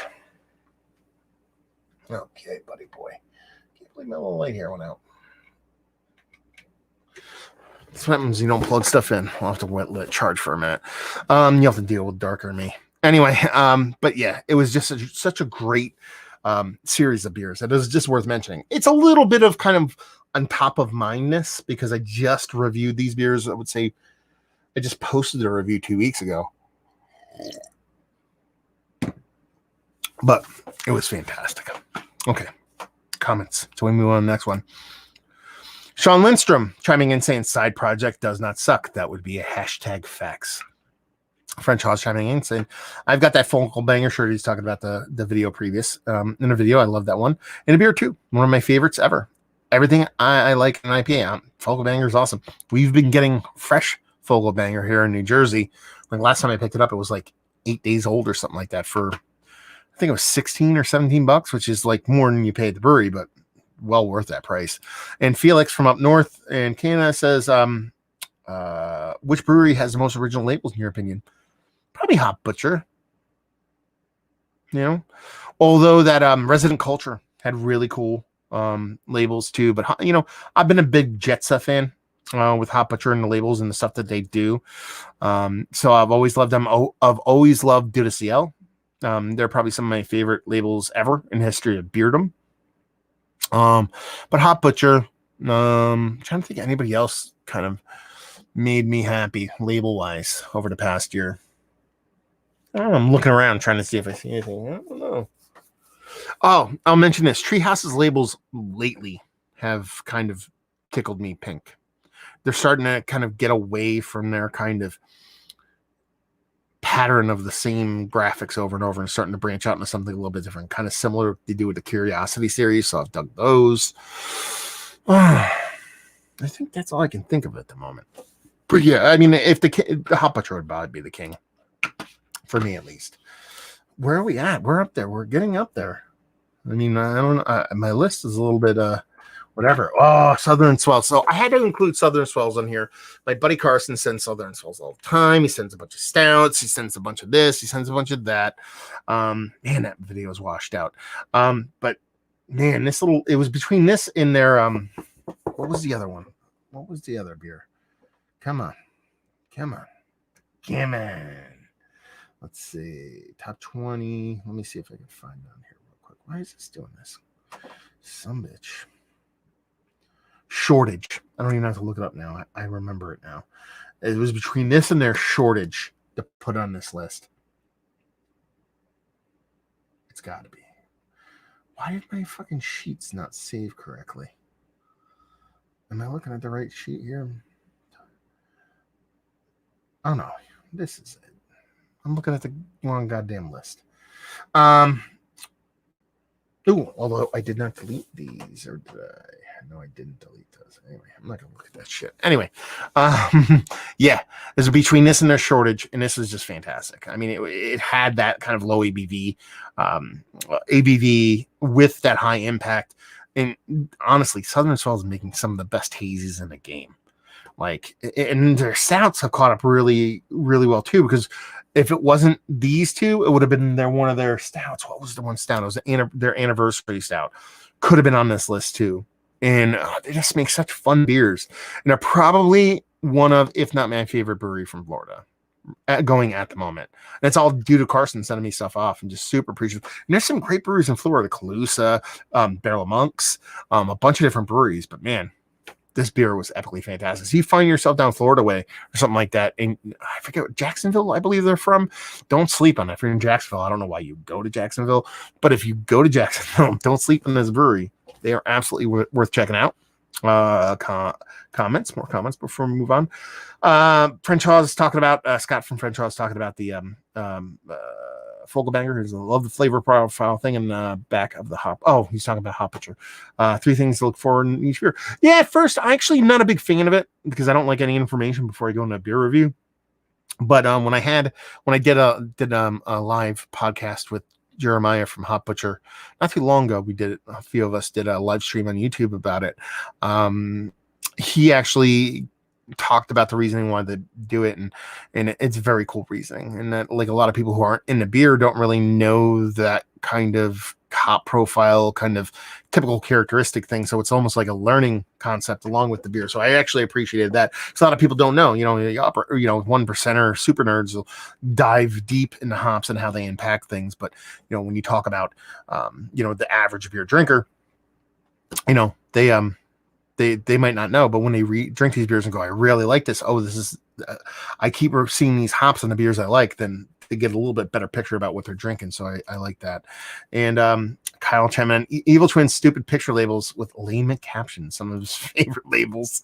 You're fucking the best, dude. I love you so much. Anyway, next up we have Treehouse Radiant.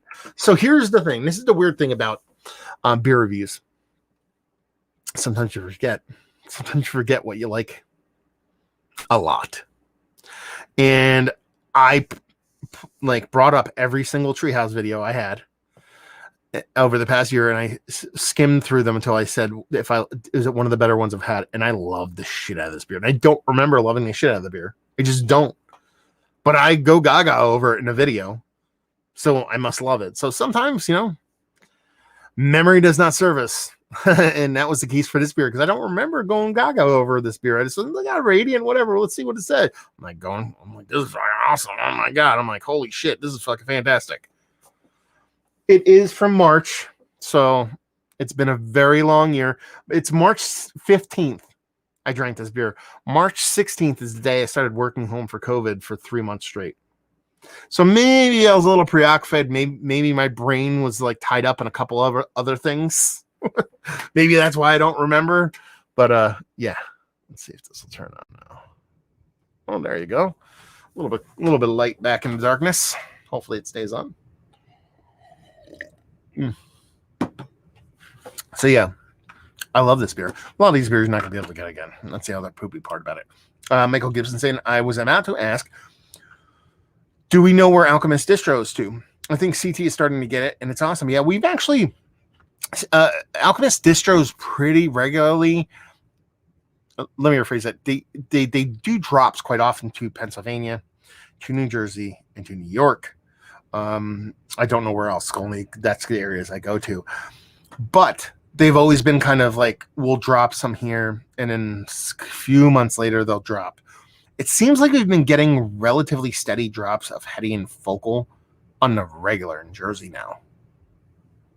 That's pretty cool. Makes sense. COVID times, probably not selling as much. I would assume, so they're doing heavier drops. But for me to get Focal at $16-17, not just $16-17 for a pack. I know it's a little cheaper to brewery, but hyper fresh. Talking, a week old. I will buy that every motherfucking time. Yeah. French Hall saying, hey, Mike, I've been getting that inconsistently in Northern Rhode Island. Heady less than a week old purchase last week. So there you go. A little more info. We're getting towards the top of the list here. I'm going to tell you that. I don't have the correct list in front of me, but it's fucking close. Burps. See, other half. I think this is the only beer I whittled down, and we're talking about the green can. The Water Balloon Fight Club, or they're both Water Balloon Fight Club. No, it's the HDHC version of the Water Balloon Fight Club. I think this is the only other half beer that I had on this list, and I like the original 100 list, so it had to fight. And man, I know, I was like, this beer is awesome. And I'm like, let me just watch this side by side. That base pink Fight Club was really, really good. That HDHC Fight Club was bonkers fucking good. Like bonkers. Like bonkers. And it's not the HDHC thing. Obviously that was the difference between the two, but I've had some of the other HDHC beers from other half, and I could take them or leave them. You know, some have been really good, some have been like, what it is, what it is. But that green Fight Club, I believe I got them from my buddy Keith. I think I got it. He went the other half, drove here, gave them to me. I reviewed them and uploaded it same day. So it was like one of the rare occasions where I upload a beer review. And it's like actually does something. I don't know what that means. But yeah, it was fucking amazing. I still remember how much I enjoyed that beer. Let's put it this way. And it was July 10th, so 5-6 months removed. And I just loved it. It was fantastic, and I don't go ape shit over other half beers. They're really good beers, but I'm not trying to dismiss them in any form or fashion. I rarely do I go crazy over the hazies that they do, but that was fucking delicious. Yeah. Dean LaRusso chiming in saying, yeah, we got some Alchemist distro in CL, Colorado. Holy shit! How about that? I didn't know they got out that far. I mean, Colorado. There's a lot of weed smokers out there. You know, so it kind of makes sense. Man, my ass is killing me. We're going on an hour and a half now. I'm going to do a live chat after this, too. Man, glutton for punishment over here. I'm going to take a sip. I want a different beer. I think I'm going to break into that Belgian. We'll see what's what. For Tossing, love how you're doing this video, Matt. Well done. Great recap. Yeah. I don't know how, yeah. I love doing these videos. I hate them at the same time. Anyway, let's do over here. What do we have next? I don't know. Holy shit, JW Lee's. We're at the top now. I think we only have like 3 or 4 left, including this one. I love JW Lee's. They're right up there. I love JW Lee's, and I found this 2002. Did I get sent this? Was this from Colorado? Was I sent that? Because I got some JW Lee sent from Colorado. I found some myself. I had friends send me some. I don't remember who sent me this or if I found it myself. But this better be good, because I just put it up there because I knew one of the ones that are reviewed was epically fucking amazing. Let's fast forward to me drinking it. I'll just start throwing my hands in the air and getting all crazy. Yeah, I like it. I could tell right now. I'm like fucking going like this and shit. That's how you know I'm fucking like my arms are going crazy and shit. Yeah, I mean, it's JW Lee's. What do you want? I mean, if I found a 2002 Thomas Hardy, I'd probably be on this list too, you know, or 2002 Old Stock. It's just great. And I reviewed a 2012. What was it? Cherry Cast the other day, and it was really good. It wasn't as good as this one though. I actually like the barrel aged versions of JW Lee's, but I really like the base with time on it better. I mean, barrel aged beers don't usually age as well as core 4 beers, and this was just beautiful. And for all intents, look at my face. I'm like fucking having a seizure. I like it so much. Yeah, it's just honestly, this is Mount Rushmore status like beer for me. Like this is like. It doesn't get much better than this. If I had readily available aged Thomas Hardy, it would probably beat this. But I mean, it's very few and far between where I can find an aged Hardy. I can pull these off. I can rip these fuckers off shelves on the reg. And this is one of the beers where I could have included it in a shelf review because you can find these off shelves. But I put it on the main list because it was just that good. And that's the thing. Like, you know, there's some beers like, you know, like I said, I put some breweries on this list, and I made the point that the brewery can only have one beer on this list. So, you know, there are certain breweries that are on this list, more specifically the ones coming up next, and like the pile that'll come up next that had like, I had a list of like 10 or 15 of their beers that I could have put on this list, but I chose just one. So in the grand scheme of things, you're like Desert Island. What brewery do you want to come to the island? I'm not picking, you know, JW Lee's because it's just. I mean, I like Moonraker. I like some of their other beers, but this is it. This makes this brewery for me. There's other breweries that do beer just as good as this one, maybe even with time even better. I don't know, but their portfolio is much better. So while this deserves to be in a list. It's a one-hit wonder. I hate to say that. I don't want to say that, but it's the beer that really I hang my hat on when it comes to JW Lee's, or some of these breweries that'll be coming up. I had to make some really hard choices on. Okay, up next, we actually had decent viewer count on this, a little bit more than I was surprised. Usually my videos kind of, flutter around a certain amount, and we're probably doing double the amount. They were up towards 50 people watching at one time, which is quite a bit for me. So that's pretty cool. Now, Glyphix from Hop Butcher for the World. I knew I loved this beer. But this is one of the breweries that I had a ton of on a list, just from the fact that Hop Butcher sends pretty much, if you start a YouTube channel, you're going to get beers from Hop Butcher at this point. But no, they send, I kid Jeremiah. I do.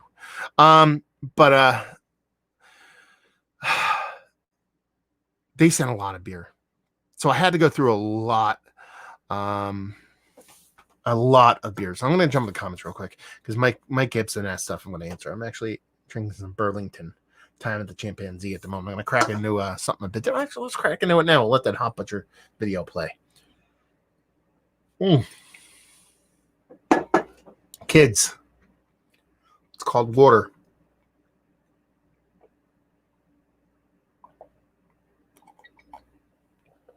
Oh, so disgusting. I guess I have to drink this Coors and Donk. I got it for a Christmas online hanging. I just never opened it. So we're drinking it. Let's do a couple comments before I start talking about this beer, because I actually I forgot how much I love this beer. Oh, look at that. Raw Tide Delonia. Look at that. I don't know. Carrie says best craft beer reviews. Best craft reviews on the internet. #facts. Thank you very much, homie. Let's do this. Let's do it a little. What do they call it? ASMR.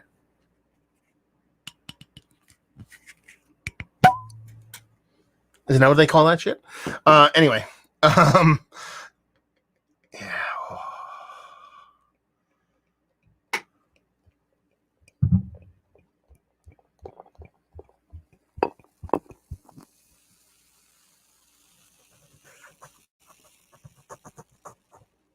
Okay, enough of that. Anyway, so we'll go on to the next one, saying Matt Callian. It says, "Hey Matt, checking in from the Central CT New Money Dude Bro crew," and I know that crew, brother. I loved all the Fox Farm and New Park reviews. Let's see. Did you mention what beer you're drinking? Like I said, I was drinking that now, but I'm drinking a little Coors and Down Christmas ale. Yeah, what year? 23. Is it 3 years on this? Best before 23. So it's either 3 this year's or 2 years old. Looks like Everclear to me. Yeah, no, Everclear. Yeah. What do we got here? Andrew W says, "Is that Massive T custom made, or did you happen upon it somewhere?" The Massive T is it's not custom. It is there's an old electronic dance music zine. And when I say a dance music zine, I mean that, like pre-internet, called Huge. It's called Massive Magazine. And I totally forgot about they existed, because I used to be a weird electronic DJ back in the day. And but then I was skimming through some old photos, like memories on Facebook, and one of my buddies popped in, tagging me and something, and he was wearing a Massive shirt. I was like, oh my fucking God. I was like, did they still exist? And I went online, they still fucking exist. So I ordered the fucking shirt. And be like, there you go. I don't have to have my own shirts printed. I can just fucking order this, because I like the shirt. I dig the shirt. So that's where I ended up getting the shirt from. Anyway, yeah. George says, dang, yummy. And Karis BB says, beer porn. That's right, baby. So this Glyphix from Hop Butcher I knew I remember liking it. And like I said, I had to whittle through I don't even want to talk about it, because, I like Hop Butcher beers, but there are some are awesome, but I forget. And this one's from September. And I was like, I like this one. Let me watch this one. I go fucking ballistic in this video. When I get to the point where I say, is this one of the better beers I've had as of late? I say it is the king shit of fucking mountain. Like, there is no Mount Rushmore Like, this is the ruler. It's like, fuck everybody else. I'm alone by myself on the top. That's what I tell. That's what I say about this fucking beer. I forgot I liked it that much. I knew I liked it. I knew I dug it quite a bit. But yeah, it is. It was by far and away, like just one of the better hop forward pale ales that I've had. And you look, I mean, it's not the haziest beer in the history of mankind. It's relatively clear beer. But it was just so good, man. So good. This is probably the second or third best Hop Butcher beer I've ever had. The other one being maybe the Columbian Exposition, which is a coffee stout, and maybe the other one being their original Traveling Scientist. Just absolutely fantastic beers. We have Felix chiming in saying, "You haven't chosen Black is Beautiful beer. I will not choose a Black is Beautiful beer." I didn't rank them. I didn't talk about them as far as like gauging them and rating them and all that kind of stuff when I did them. So I'm not going to include them on this list because I feel like that would be unfair. Let's put it this way. If I include Black is Beautiful in this list, I would include all of them and they would be the list. So I just didn't want to do that. So those beers are good regardless if they're good. And to take a step back and actually talk about the beer, I didn't think it was probably the best. My favorite recipe when it comes to beer was a very hoppy, very bittering Russian Imperial Stout base. Not necessarily my favorite beer in the world. So at the same time, where I don't want to rank them, at the same time, I didn't want to put them on a list where, I'm just putting them on there just to be on the list. But I also want to do that. So they were not on the list. No charity beers were on this list. I left off the I Voted Today. I left off the We're All Together beers. Yeah. And you know what I mean? Like, I just left them all off for the sake of, there's the other, hey, Team Fox Farm, New Money Dude, bro. He's probably your boys in here kind of chirping it up too for the New Money Dude, bro. Hayes boys. There you go. New Money Dude, bro. I love that shit so much. Chuck Boswell saying is, I lost a bet with myself. I was sure it was going to be Deep Rinse. I love Deep Rinse, man. It's on the short list. Let's put it that way. I had like, how many? I don't even know how many Hop Butcher beers did I have. It's sickening. I mean, I had a ton. I'm just talking about how many I had on my list. Let me see. Top 20. Yeah, let me see. Oop, sheet. Here's my fucking list.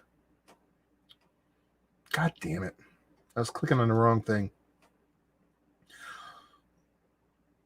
Oh my God.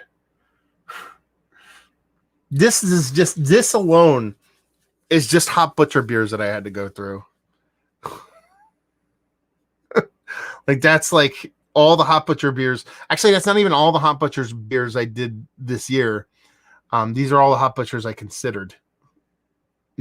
That's what I'm talking about. So there's so many to go through, but then I did a short list on my correct sheet, and on Hop Butcher short list was 3 beers. It was a Cold Rinse, it was Fat Bear, and it was this beer. Those were like the 3 from Hop Butcher that made my short list. And then once like I said, I had way too many to fit 20. I had to omit stuff. So it is what it is. Yeah. New Money Dude, bro. Team Fox Farm. What up? I'm just glad my beer cooler made the best of video. There you go, man. That's what I'm talking about, brother. And literally the literary distillery bully. I love folks beer. Was there the other day. Their Kia Ora Insanity. Man, I gotta check that shit out then. Oh God, so many good beers. So yeah, anyway, back to this story. Fucking JW's Harvestdale. If you find these oldies shelf turning up, do yourself a favor, pick one up. It might not be great for you because you really do have to appreciate old beer, and JW's, like, their yeast phenolic is infinitely unique to them. It's like almost like a musty, dirty, rotten shoe in the most delicious way possible, but it's absolutely 100% worth picking out, especially if you like old musty jams. Next, I actually have the list in front of me, so now I know. Oh shit! No, I already did this one. Oh, this went on to the next one. That's why. This is the Glyphics, and then it went on to the next one on the list. So we are on this. Rev Brewing. So listen, at the end of this, I'm going to do my favorite breweries of 2020, and Rev is on that list. I actually forgot to make the list, so I'm going to rattle them off the top of my head. So I might hem and haw on that one. But man, Rev's barrel age program is bonkers. Like, I had a couple of their beers. I only had one other one on the super short list, and I don't know why I deleted it off of here, but it was another one of their barrel age jams. They're fantastic. Their barrel age program is ridiculous. They're from Florida. They do stuff other than these barrel age programs. Where you get these fat, kind of stretched out Mickey grenade bottles with this cool kind of like weird Twilight Zone label on it. And just honestly, some of the better barrel age beers I've had out of Florida. Let me repeat that. Some of the better barrel aged beers I've had out of Florida. They're super underrated. Nobody talks about them. They're fucking fantastic. You know what I mean? So if you ever get to Florida and you have a chance to pop into these guys, I don't know where they're located, but man, I knew I was like, I love this beer, and I reviewed it in like fucking February. That's how much I liked it, because I fucking remembered how much I fucking enjoyed it. Absolutely bonkers good stuff. Let's see. Comments. Michael Gibson, Black and Beautiful beers aren't about quality necessarily. They're for a cause, so I don't mind that they aren't rated. And that's the whole reason I did them. You know what I mean? Like, I did the same thing, like I said, for other cherry beers, fucking all together, all that stuff. They're for a purpose in a very beautiful way. So it's like, it's almost like when I don't rate beers, but when I talk about how much I like them and all that kind of stuff, it doesn't really matter with those, because even if you bought a 4-pack and you're like, it's whatever, it's not great. Well, it's still going to a good cause, and that's all that fucking matters. And Will Mahoney said, somebody's got to get you a New Park C9, New Money Dude Bro crew. Oh, man. So much fucking good beer out there. Anyway, Rev, check him out. There. Florida. Awesome. He's come from Carson. He's doing awesome homebrew stuff. But when he sends me stuff, especially new breweries I never had before, more often than not, they're fucking fantastic. So when I started getting these beers from Rev, I was like, and I think it's Reeve, but I call him Rev just to be an asshole. I don't remember. It's kind of like I used to say pecans and pecans in one way. I used to say it to annoy people, but now I didn't forget which one's the right way, so now I don't know, whatever. Anyway, absolutely fantastic stouts down there Florida way. Next up, we have this beer. So fucking good. So this is Walk Don't Run by Swerves. They called it a hoppy blonde ale. This was one of the best little hazies I've had ever. I mean, it's not like Swerves is going to be like, I made a hazy IPA. But that's what they did here in the most beautiful way possible. I mean, I think I drank the whole 4-pack in like 2 days. You know what I mean? I was just like, I just wanted to keep drinking it. I think it was like it had to be less than 5. Swerves doesn't mean anything, 5% really. And just absolutely fantastic. Yeah. Man, I love that beer. Good God, I love that beer. I don't even want to talk about it right now. I just want to kind of stare at it. I like it how, like, my monitor, I didn't plan this, but my monitor that is showing the video is over here. So when I look at that monitor, it looks like I'm actually watching the video with the guys. I think it's kind of a good effect. But yeah, good God. Swerves makes everything great. And I had a short list of their stuff too. But this was the one that just really stood out to me. It's the one where I kind of made that short list of the beers that they did. And I was like, this is the one. Like, I didn't even have to watch the video anymore. I was like, or watch much of the videos. I'm like, I know this is going to be the one. This is the one I love. I know this is the one I love. Man, so good. Fucking Swerves. I can't wait till COVID's over. Fuckers. Fucking COVID. Let's see. Les Paul Slayer says, do you ever judge homebrew competitions? I have a couple times here and there. It's not something I usually do. I'm not a BJCP certified judge, blah, blah, blah, blah, but I've done it a couple times. So it's fun. I had fun with it, but especially COVID times, it's not really something I look out for. We're down number 2. What's number 2? That's right, motherfuckers. Fox Farm is not number 1. How about that? Suck it, Fox Farm. This is their Burrow. I like this one. Awesome. I actually was quite surprised by it because I went through all the Fox Farm beers that I did.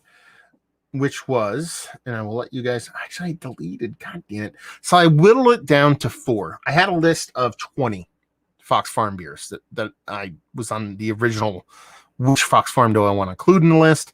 And then I whittled it down to 4. And those 4 were Burrow, Witch Meadow, I think it was the coffee with wood one, Verticence, and Verona. I think those are the 4. And I kind of wanted to include a non-IPA on this list for Fox Farm because they make so many great beers across so many different styles. I didn't know if I wanted to include a lager or one of their table beers or this, that, and the other thing. But I put in work. I watched all the reviews. I skimmed them. I didn't watch them all throughout. And I think this is the one that I really love the most. I think it's one that viscerally, knee-jerk wise, I thought was the tastiest one that I had. Fucking Taku Murray chiming in. That motherfucker. Hi, man. Merry Christmas and all that jazz, baby. What's going on, homie? I was about to say I can call you Yui. Why not Yui? You could do that. But yeah. It was one of those things where I just, man, why is my camera shaking? I don't know why. Anyway, yeah, it was one of those things where I could have picked, like you said, honestly, there was 20 Fox Farm beers that I had to whittle down. This could have been half. Half of this list could have been Fox Farm. I'm going to do my list of my favorite breweries over the past year. Fox Farm's number 1 for those who don't care about spoilers. They're just that good. They run the board from they like Oak Ridge saying their alt beer is really good. Like someone will be like, this is their stout's really good. They're just fucking love Fox. You know what I mean? They're just fucking fantastic. And they could easily encompass at least half of this list. And that's not hyperbole. That's fucking truth. That's fucking legit. That they are that good of a brewery. I don't think that's a regional thing. I don't think that's a kind of I just want to homer on a specific brewery kind of thing. They are. Yeah. God damn it! This fucking light is plugged in. Well, you're getting dark me from now on. How about that? Anyway, but they're absolutely fantastic. Listen, they at this point they can ultimately and almost genuinely do no wrong in my book when it comes to everything. I dig them. I love them. I think they are fantastic. I don't think there's anybody going to question that. Let's move on to number 1. Let's get this over with. We're almost on 2 hours. And next up, last not least, Revolution Brewing's. It's their straight jacket, the VSOJ Bourbon Barrel Aged Barley Wine from 2018, I believe. This might have been a Chuck Boswell. Oh, Stephen Lyon. Number 1 guess. He guessed it, but I popped it up there before he guessed it, so you don't get the win there, brother. This beer was fucking amazing.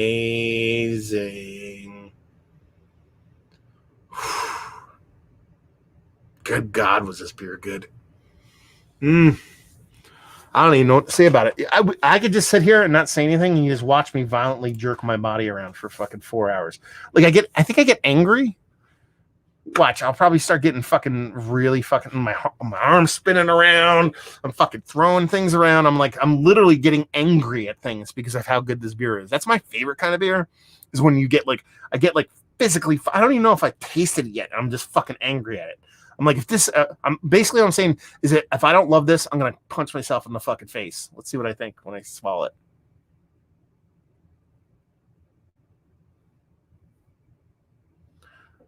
Yeah, I'm angry. I'm like, just fuck this beer. I'm like, fuck it. I'm like, I won't even say anything because I can't. Oh man. Yeah, I'm just angry at it. I'm like, fuck this beer. I'm like, fuck everybody else. Yeah. It's such a good beer, man. I mean, Revolution's barrel program is just a bonkers level fucking shit. Like ridiculous level shit. And this beer was, and honestly, I had there. What was the other one I had from these guys on there? It was a VSO R. Yeah, the rye barrel aged rye wine. That was close second, man, honestly. And this is really good. Like, it obviously was the winner. But that VSOR was and even just the other one I did 3 this year, and all 3 of them had more than enough chops to kind of belong on this video. And it was absolutely delicious, and just some of the better barrel aging beer in general. Like I said, let's see, chime in the comment. We'll go in this, and then like Steven Line, he guessed it because actually I hit play the second it showed up, so we'll give you that one, brother. You definitely guessed it. I thought the same. Watched the video like 20 times. This is so fucking good. It's such a good fucking beer. Hit enter before it started. Gosh damn it! I know you did, brother. Jerk your body around. Which part? Every part, brother. I remember correctly. Turn off the lights and smash everything in this room. I could see myself saying that. Yeah, because that's what it's like, man. I just wanted to fucking destroy everything because I had these. I'm just getting more and more angry about how delicious it is. I like that I get angry when things are tasty. Like, that's like my favorite trait of mine, to where I just get fucking violently angry because of how delicious it is. It's funny to sit here and watch. I don't watch my videos, man. I watch every single video I post. I watch the first minute, and I watch, not even first 15 seconds, last 15 seconds, and make sure I edited them properly. And that's it. I don't watch them again because that's just fucking weird. So to sit here and actually watch myself is kind of fucked up. But yeah. Sean Lindstrom, saying the AA program is unbelievable. That it is. And Steven saying, I haven't had anything from their Deepwood series that wasn't world class. Probably my favorite barrel aged brews around. Yeah. I don't even want to say. If you get your hands on an aged can of this, it's just not even funny. Hopefully you get as angry as I do, because it's worth every fucking furious fucking taste of this beer to get just violently fucking angry. That's it. We're done. How about that for a top 20? I like that top 20. Let's go back here. Like this. And there you go. Top 20 awards. So we're going to do, I forgot to write my list down. I know I was going to forget it. And I'm just going to skim through. And this is my top breweries of 2020 is what we're going to do. I'm not going to do any graphics on this one.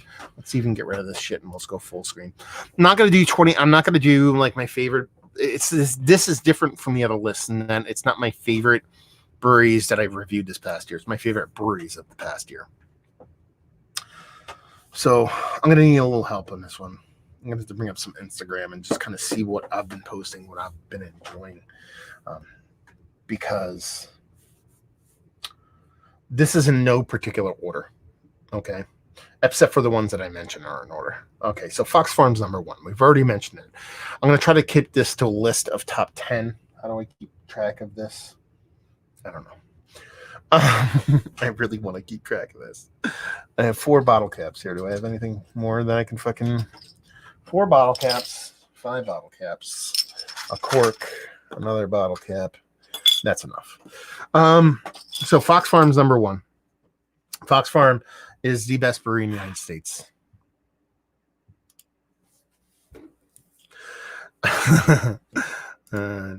Dan's like, so bottom 20 tomorrow, correct? No. Bottom 20? You want a bottom 20? I'll give you a bottom 20 right now. Not bottom 20. I'll give you a handful of bottom. These are worst breweries. I'll do this before my favorite breweries. We'll do worst breweries before we do favorite breweries. I'll do it. I'll give you guys a little bit of hate because I know you want it. Separatist Brewing out of Easton, Philadelphia. They can go fuck themselves. A place called Seven Sirens Brewing out Bethlehem. They can go fuck themselves because they're defying state orders to shut down for COVID, and they are hot garbage assholes. Same goes for what's that place? Pizza Boy Brewing. Owls of Hamden and Harrisburg. They can go fuck themselves. Who can go fuck themselves too? Oh man, now I'm running a list. Who can go fuck themselves? Oh, that Sunday River Brewing in Maine. They can go fuck themselves. All the fucking like the fucking anti-COVID, anti-COVID breweries that are being like, you know what? Here, I'll show you the list. let me just rip off Worst Beer Blog, and I'll just go to his thing and I'll start telling you all the breweries that fucking suck because that's all he does. So I'll be ripping his shit. Let's see. Is there really anybody? I think that's it. That's a good enough list. So top 4 or 5. Because I just don't want to hate. I mean, the hate shit is so easy to do. But I just know I'm missing a couple. Then I just want to be like, fuck that brewery. I hate them. Yeah, I'm trying to think if I missed anybody real special. Real motherfucking special. Yeah, and generically, fuck all the breweries that like steal IP. Fuck all the breweries that make crazy weird glass. Fuck all that shit. So there you go. Anyway, let's do the breweries we like. Let's try to keep this in a positive light. So like I said, Fox Farm is number 1. They're definitely going to be in one of my favorite breweries in general. They're probably my favorite brewery, period. And that's all you're going to get there. So Fox Farm is definitely on that list. So that's 1. Breweries of the year.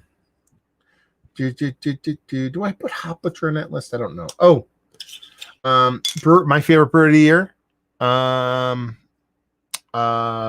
Fucking Saison DuPont, because I drank an amazing amount of Saison DuPont over the past 4 months. They deserve to be in this list. So Saison DuPont. Do I put Grim on there? I kind of want to put Grim on there. Let's get back to Grim. Jenny, no. English Schleckler, no. Conclave? I kind of want to put Conclave on that list. Let's get back to that. Folksbier goes on a list. Folksbier, without a doubt, goes on a list. Folksbier is one of the best breweries. Like I've talked about it ad nauseum in this whole thing. They're absolutely fantastic. So, yeah, they're definitely on the list.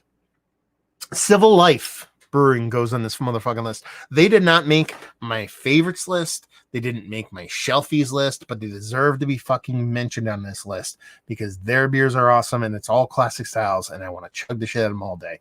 That goes for Civil Life Brewing. So that's 4. And number 5, KC Beer. I got a box of KC Beer from the same guy that sent me. No, it was a different guy that sent me to Civil Life. But they're, again, lagers, pilsners, traditional shit chuggers. Both of those dudes go on that list. So that's 5. Those are 5 top breweries of the year. Fifth Baron Brewing.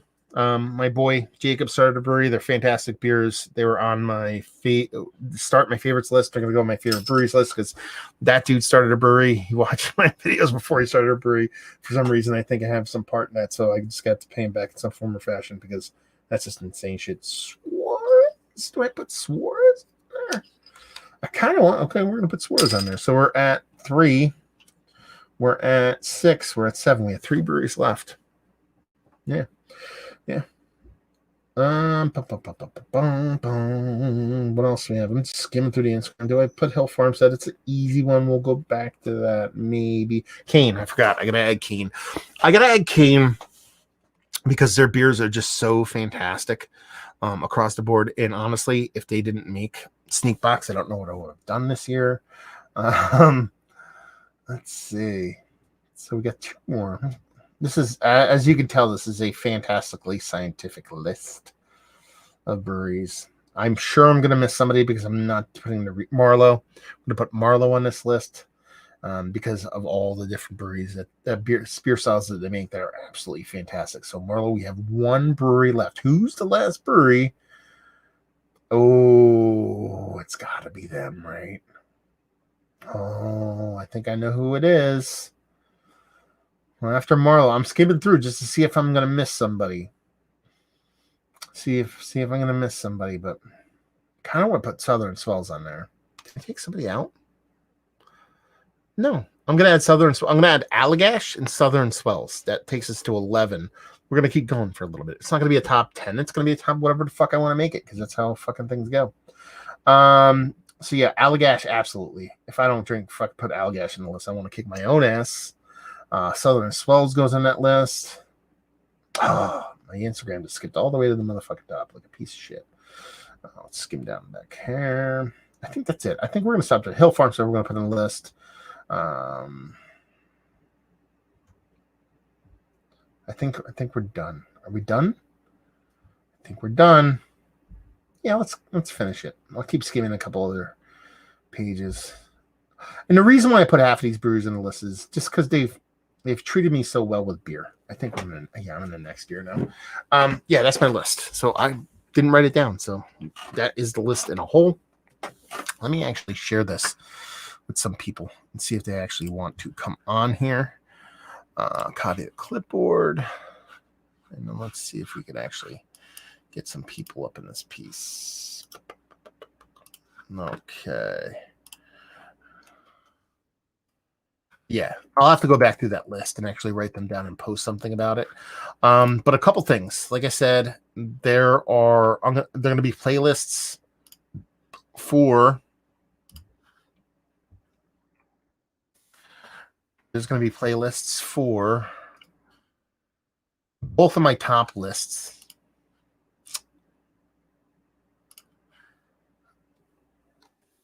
The top 20 and the shelfies. All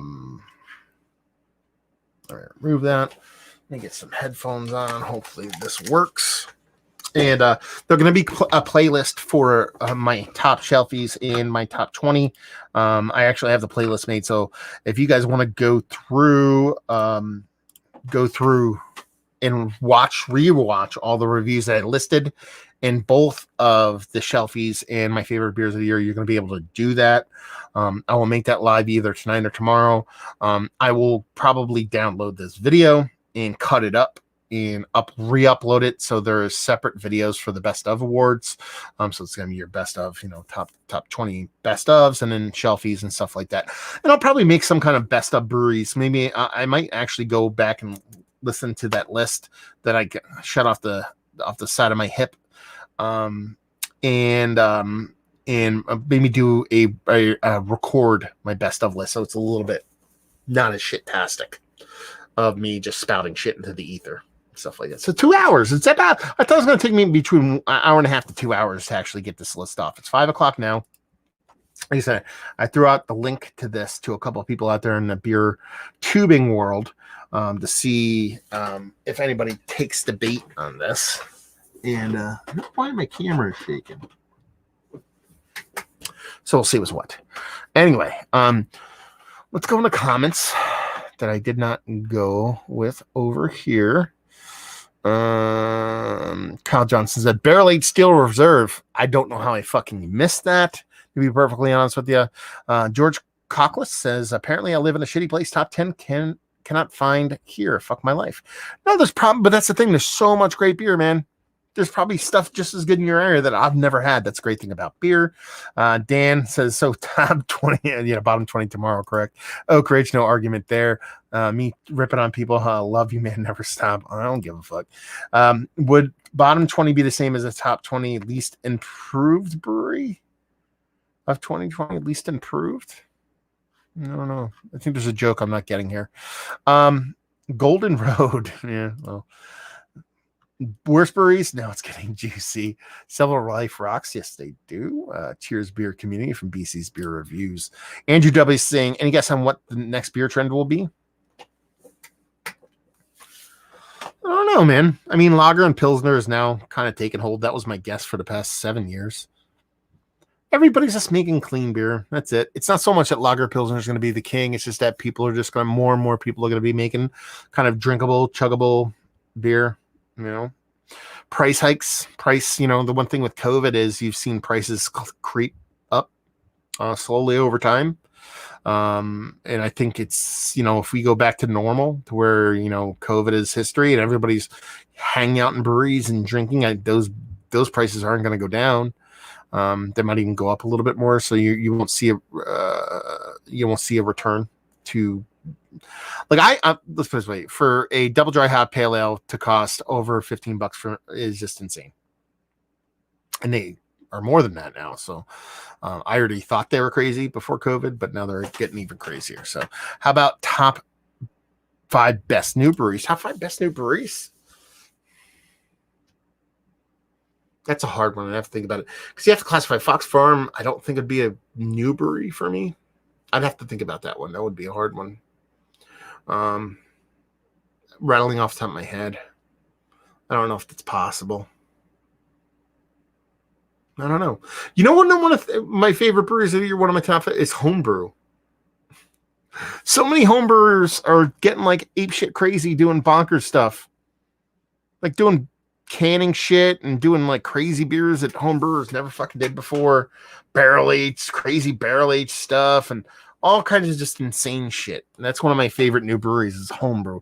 Not that homebrew's never been a good thing, but it's insane the shit some homebrewers are doing now. So that's up there. Sean Lindstrom said Sichuan peppercorns next beer trend. Yeah. Yeah. Yeah, I don't know, man. I'm trying to think of like, because everything's been said before: sour beer and mixed fermentation and spontaneous fermented beer and lager and pilsner and all that stuff. But I don't know. I don't know. I don't know the answer to that question. Hopefully, yeah. Hopefully somebody fucking figures it out eventually.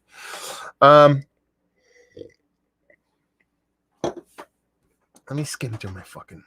God damn it! You're making me think now. I want to skim through my Instagram, see if I actually see somebody new that's worth calling out. All the way back up top. Here we go. I mean, Fox Farm I'd like to put on there, but they're not new. KCBC, no. Oh, that Five Rabbit Brewing. Everything I had from Five Rabbit was really good. So I'd put those in a list, at least new for me. Let's put it that way. And that's where this list kind of lies. So that Five Rabbit Brewing. Oh, I just did some beers. I haven't posted them yet from Warwick Farm Brewing. They're out of Warwick, Pennsylvania, just north of Philly. I would mention them just because everything I've had from them were quite nice. Okay, Five Rabbit I've seen here. Oh, the Resident Culture for me, new brewery, absolutely fantastic. They made my list with a hazy 5E, Fifth Baron Brewing out of Canada. Those they're definitely qualified for a new brewery. They were fantastic. Let's see. Who else do I want to put on this list?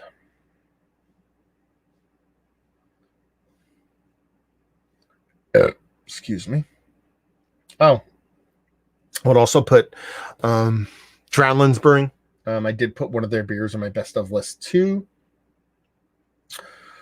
I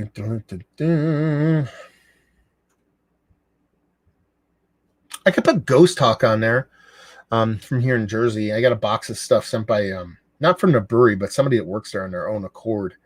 And I really enjoyed what I had from them. So that would be a fun one to throw on there. Chilton Mill is a new brewery in Jersey. They're not too far away from me, probably about 40 minutes away from me in Hackett's, just outside of Hackettstown. They've made a lot of stuff I've had from them has been quite nice. That Casey Beer Co., which is not new. They've been around forever, but for me, they're new, and they were fantastic. Same thing with Civil Life. Again, not a new brewery, but new to me, so they would definitely go on that list. I think if there's anything else specific. I know I always miss shit in these best ofs. So we'll see what's what. Anything else on here? Yeah. I think we're running its course here. I came across something. Come on, baby. Big money, no whammies, right? I'm almost in Christmas of last year, aren't they? Last Wave Brewing in Jersey, they were fun. I've had some stuff from them. Muckraker, I think, mentioned last year, so I don't think that would fit with this year's. Fishweir Brewing out of Florida has some really fun stuff that I got from my buddy Carson. I know they're relatively new. And that's it. Yeah, I'm already in the next year in this. So there you go. There's a short little list too. Yeah, and the literally distillery club, a bully. I don't want to say club. It says Drownlands in Warwick, New York is doing cool things. Yeah, I mean, they are. There's just a weird vibe about them. And by that I mean, so for those that don't know, Drownlands Brewing is a new brewery that opened up in close to Warwick, New York, different than Warwick, Pennsylvania, obviously. And the brewery is beautiful. They make a bunch of hazies and a bunch of Foder Pilsner, Foder this, Foder that beers, and everything there just is like nice. Like the building's beautiful, the layout's beautiful, everything is laid out fantastically pretty, and it's beautiful to look at. But the owner and the ownership of the brewery is from a brewery down the street called Pine Island Brewing. Sorry, not Pinelands. Pinelands in New Jersey. Pine Island Brewing. And that was the owner of that brewery was the brewer at Pine Island. And I didn't mind Pine Island. I stopped there every now and then when I was up in that area, and the beers are fine. The beers are tasty for the most part. And he opens Drownlands, and it's a completely different thing. Like, and it kind of comes off forced. It's done really well. You could tell by the beers that he made and what his mindset was when he opened up Pine Island was, I'm a home brewer, I'm going to open up a brewery. Whereas you go into Drownlands and you feel like this is like someone that has a very slick marketing firm and a very clear idea that the brewery is going to look and feel a specific way. I'm not saying that's the way he feels or the way he thinks a brewery should run, but he already opened a brewery based off of what he thought it would be, and it's a completely different thing. So, he opens up Drownlands. He hires a brewer, not himself. He hires a brewer, and he makes it this, traditional tattoo wearing kind of beanie hat hipster kind of vibe to it, and it's pretty. The beers are tasty, albeit pricey, and it just comes off as an easy way to make, not an easy way, an expensive way to make money. You know what I mean? And that's the thing. It's like if someone just randomly, I don't know, opens that brewery, I'm like, well, they know what the fuck they're doing. They're making good beer. This place feels right. The price is expensive, but it is what it is. But knowing that the ownership existed, knowing the ownership existed in such a different manner previously, and to open that place the way it is, and then not just that, but shortly after Drownlands opened and started to take hold, decided to close Pine Island.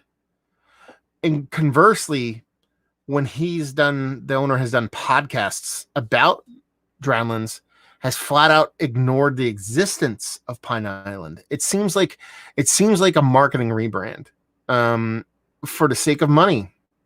I mean, I know that sounds shitty, and it could be something completely different, but from where I sit, from what I see, what I feel, that's kind of how it looks. It kind of looks like, okay, I opened up a brewery, I made my beer, it's not really resonating with people today. Let's go on whatever the 2020 version of Pinterest is and see what beer people think is cool, and let's open that brewery. That's all. And that's the thing. And the beers are tasty. So who the fuck am I to question that process? Because obviously they're making great beers. Again, $17 for a Pilsner, Foder or otherwise, is kind of bonkers, but is what it is. But that's kind of the only weird thing about that brewery. But yeah, they're fun. We had joined late. Mike asked, was Source Brewing listed as a good new brewery? I'd put Source in there. I haven't had a ton of Source. I've enjoyed what I've had. The newer stuff I've had from Source has been quite tasty. Two things that irritate me about Source, and this is just personal shit, so take it for what it's worth. Their pricing, again, is quite pricey compared to other places. They're pretty much nestled in the center of Trump National Golf Course, and it bothers me. But no, their pricing on their cans and bottles are a little bit high. It really rubbed me the wrong way when I went there, and I got they don't do flight. You can just get tasters. So I got 4 tasters, which equated to a flight, and I think it was $20 and change. Kind of bothered me, but the beer is good. But I haven't had a ton of the stuff from them, honestly, to judge. but their beers have been pretty good. I mean, the head brewer came from Carton. I mean, regardless of what your feelings are about what Carton does and their ethos and how they function, that is what it is. But you can't deny that what they make is good, like unflawed, like well made beers. You could be like, I don't like what they make, but it's not that they're making bad beer. So they know what they're doing there, and I dig the beers. It comes off a little bit Drownlands for me, to be perfectly honest with you. Everybody kind of like connected to, when I think of a farmhouse brewery, when source farmhouse brewing, I think of places that are, kind of farmhousey breweries. You go there, there's a little farm there, there's a little bit dusty. You know what I mean? There's a little bit of a kind of, farmer vibe to it.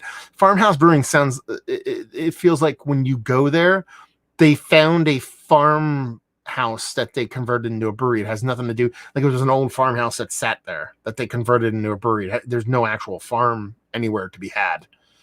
So to be like, I'm a farmhouse brewery, but there's no farm or something, fields of stuff. You're not looking across the street and seeing like rows of corn. You're seeing the Trump National Golf Course and strip malls. It's a little bit weird, a little bit weird. George saying maybe too nice when it comes to Drownlands. It's very nice, but it's just like, literally Distillery Bully saying is agree on the vibe.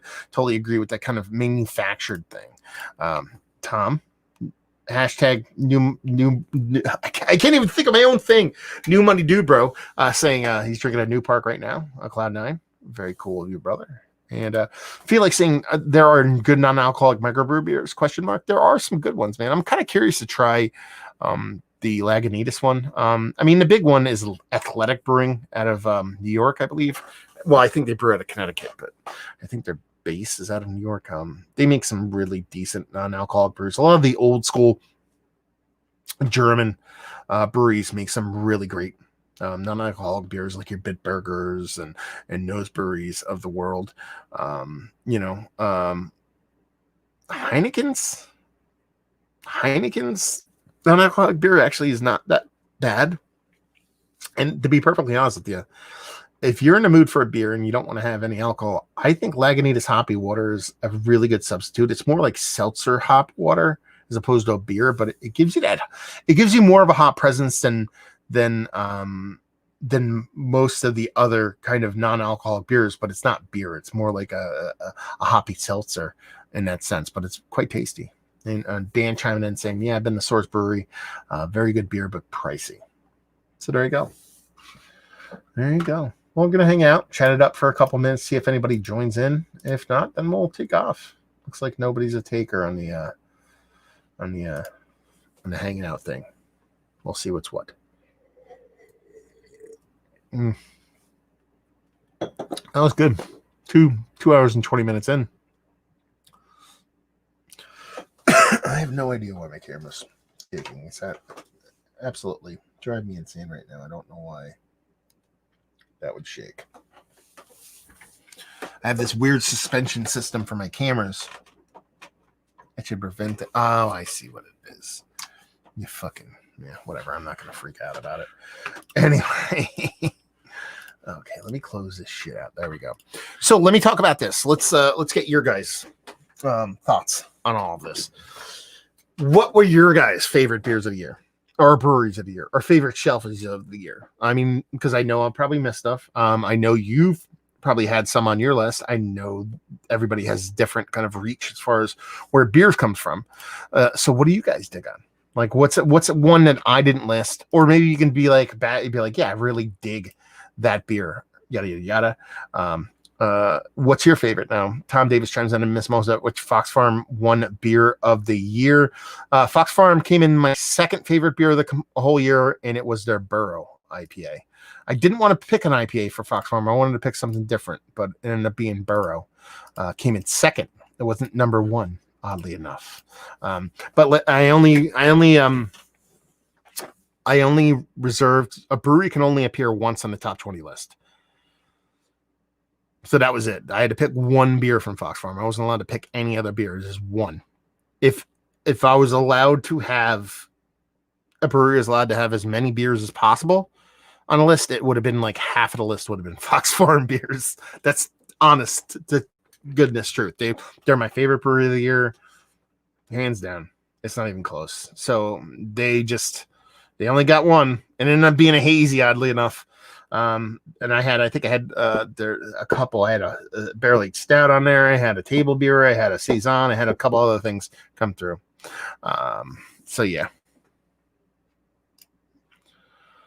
Let's see. We're getting some choices. Well, this year's Fafone. I mean, yeah, I guess that's, it could be a number one on the list every year, all the time.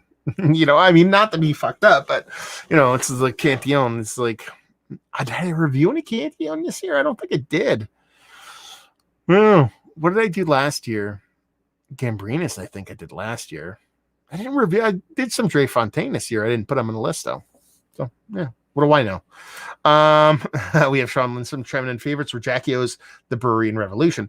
Jackie O's Brewery and Revolution. You're talking about 3 of the best barrel aging programs in the country.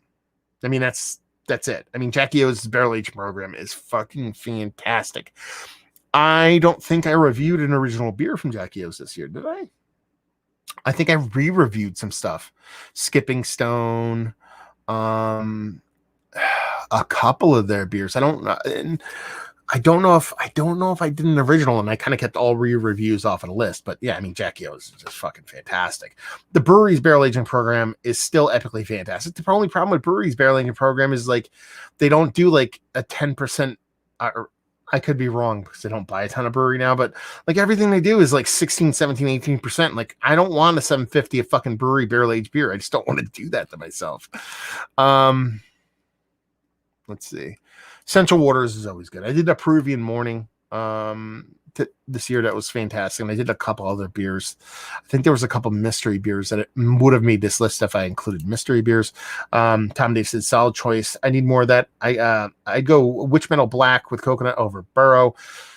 Witch Meadow was in my short list. I had a short list of who was on my short list again. I'll give you the Fox Farm short list. My fucking Face ID doesn't fucking work on my iPad Pro. And it works, but it doesn't recognize my face. I think it's the headphones.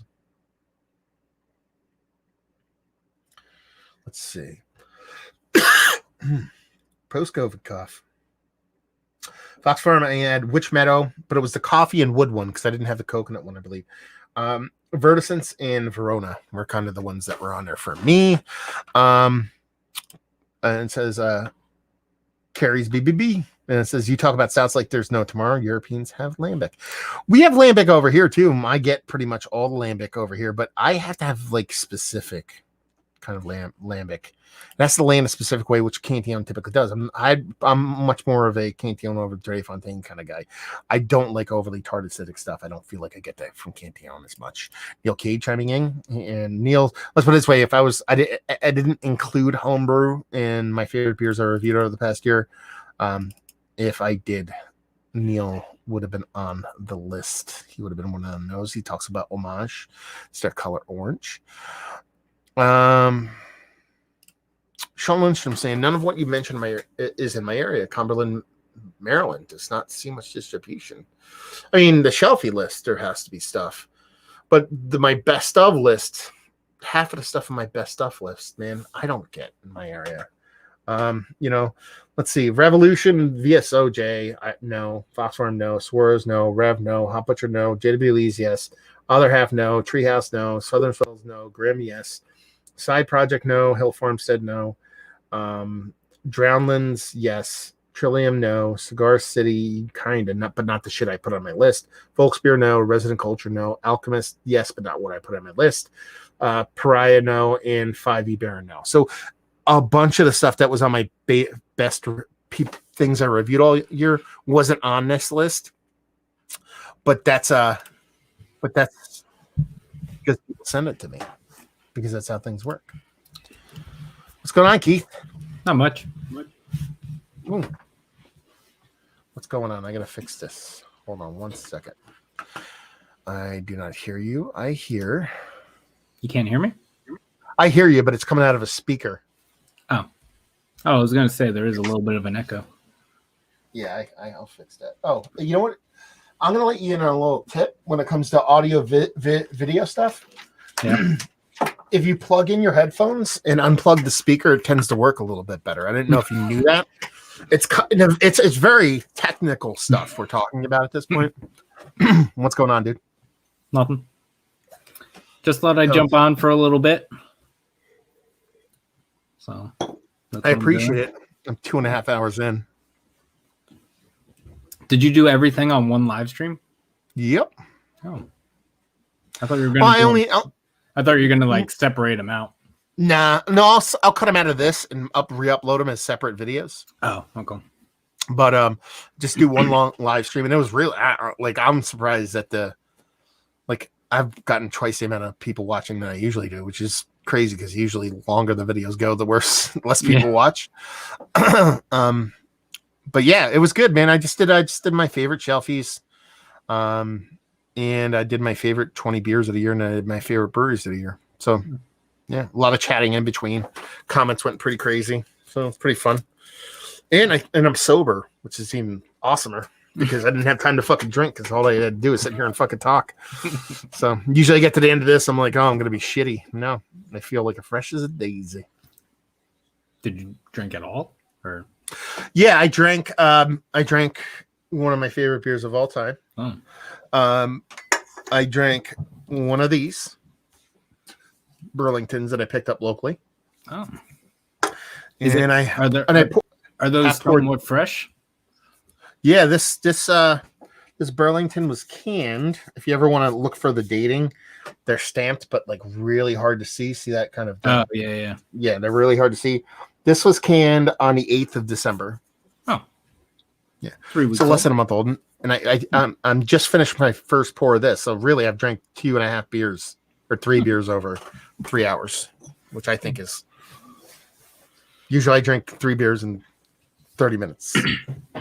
I just opened this. Is that from the ones you got the other day? Yeah. How good is that, man? I think this batch might be just like a crazy good batch because I don't remember it being this good. Like, I know, it's great. I love this beer, but I don't remember it being this good. I don't know if it's because I bought it locally, so it's just like it's also part of the experience, but I don't know. Yeah. It's good. I was pissed because was it Friday? No, it was before Christmas. What was it? No, it was Thursday or Wednesday of last week. So Wednesday of last week, I had to drive to Phillipsburg to pick up groceries and shit at ShopRite or Aldi's or something like that. And I remember the place you got the 120 at, that weird liquor store in the corner, going down there. Vine, whatever. No, not Hoppin'. Oh, is that where you got the 120? I thought you got it. This is a right bottle shop on your way to Phillipsburg, but it's like it looks like a house. It's like a deli grocery store. Right after you turn left. Yep. On the right side. Yeah, that's right. I think isn't it called like Hops and Vines or Vines? No, Hop and Vine is up closer in Belvedere in that little plaza. Anyway, I stopped in there and I was like, I never stopped in there yet. And I stopped in there and they had fucking Focal 4-packs. I was like, yeah, buddy. I was like, how much for these? He's like, 26. I was like, no. 26? $26. So that's what? $13 more than $12 more than. Yeah. No, 13 because you'll have to pay tax in Jersey. No, you pay tax up there too. So yeah, $12 more. Yeah, no. I was like, no. I shook my head. I was like, no, and then I put it back and left. Yeah. But yeah, let me rip through some of these comments so I can get off the date, and then we'll see what's what. Hatchy Malachi says, "Have to say, Timber Ale is my favorite brew of the year, making some amazing thick stouts." See, I'm not been in a thick stout kind of guy, so I can understand your logic. If that's what you really gravitate towards, they would be up there. But for me, they just that's like I want one of those once a month, maybe not like every day, and that's why Marlowe kind of did it for me. By thick stouts. You mean like they just make big burly like ABV imperial stouts. Mike Gibson actually asked, "Do you have a favorite style for this year?" I'll ask Keith this too. I'll go first. My favorite style of this year was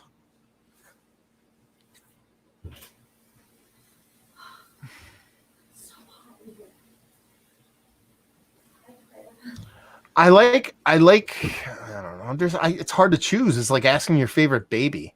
Because I want to include like 5 different things, but I got to pick just one. If I had to pick just one, I'm going to lay this down. This is not your favorite style of the year, Keith. This is the beer you would have to drink for a year straight. Okay, it would be like it would be like a 4% like hoppy table beer, like a hoppy hazy hoppy table, like the Swartz Don't Walk But Run. That would be mine. Yours is some smoked kind of beer. Which one is it? I would probably say I was gonna say low ABV, like dark lager / dark mild.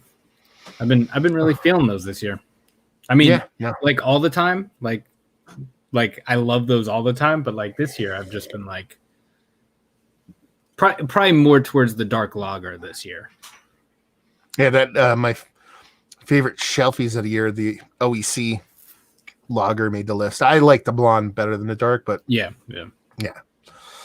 Tom, Lambics destroy my stomach. They destroy everybody's stomachs, but sometimes it's just worth it, man. Let's see. What do you think of Victory Beer Company? I think Victory is great. They make some Victory makes great beer. You know what I mean? Their Pilsner is fantastic. Some of the golden, you know what I saw? The Gold Monkey's great, but you know what I saw? And I want to grab it, but I didn't. So yesterday, I went to the wine whiskey country by where you live now. Mm-hmm. And if you go there, because I was looking for a specific beer, so I didn't buy any beer. I was looking for a Stille Nacht from the Dahl. And I thought they had it, but they had their Ore beer. But if you go look, they have on the top shelf, like you can't reach it. Like they're on the wall, it's like crazy eye. They have some old horizontal from Victory, and I think it's like mad old. Like just it was so much dust on it. I think it's been up there for years. And that's what old, like oak horizontal and old horizontal. It's great beers. I mean, Victory makes fucking great beers. Do you have any kind of like specific Victory experience or no? The only Victory experience was I couldn't drink like Belgian beer for a while because one time I drank like a 6-pack of Golden Monkey. Oh no, dude! What the fuck were you thinking? It was back before I was like knew what I was doing. Yeah, I really liked that beer, so I drank like a 6-pack of it and like got wrecked. And I like for a while like Belgian style things. I couldn't. Yeah, that's trouble. Kari's chiming in saying I was talking about Three Fontaine having an acidity level to it that just Candion doesn't have, and she says that's true. Sean Lindstrom says none of your shelfies let's make it here. If you watch the beginning of the video, I say shelfies are regional. It's it's just not going to happen for everybody. And all the shelfies I listed, I went out of my way to be like, this is a relatively gettable shelfie. Like I didn't put like, oh, hey, Kane put out a one-off stout because it's COVID and that's a shelfie. You know what I mean? Like I kept the 2002 JW Lees off the shelfie list. You know what I mean? Like I put on like, the shit that I see relatively easy. So I'm sorry you can't get them, but they're shelfies for me. I was going to put a shelfie stout or not a shelfie stout. I was going to put a shelfie beer on the list that I can't get. I was going to put a New Glarus Spotted Cow because that's a shelfie out in Wisconsin, but I didn't put it. It just barely didn't make the list. It was like number 11. And that's only in Wisconsin, right? Yeah, they don't distro outside of Wisconsin, period. But you can buy that shit all day. And Fjord says Puhast, Estonia, Tempest Brewing, Scotland, and Fortnall, and I've had Fortnall stuff, and Moostrail, Netherlands are my favorite breweries this year. I mean, I couldn't tell you because I don't get them. And Bill Bach just cracked a 2015 De Torch Oud Goose. Got it at a bottle shop a couple weeks ago for $8. That's fantastic, dude. I love getting fucking old beer.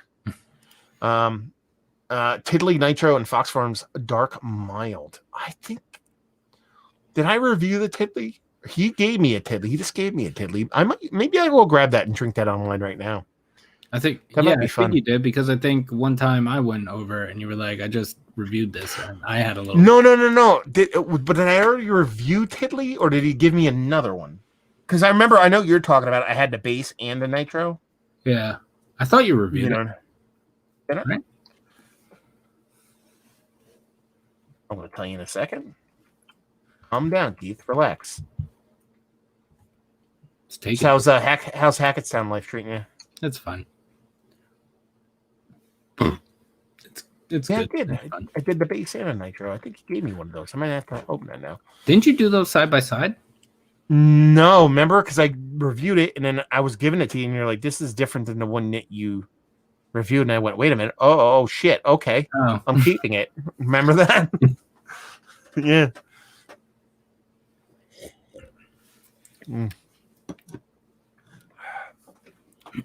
Hackstown's treating you all right? Yeah, it's fun. Are you now like a permanent resident over there, or?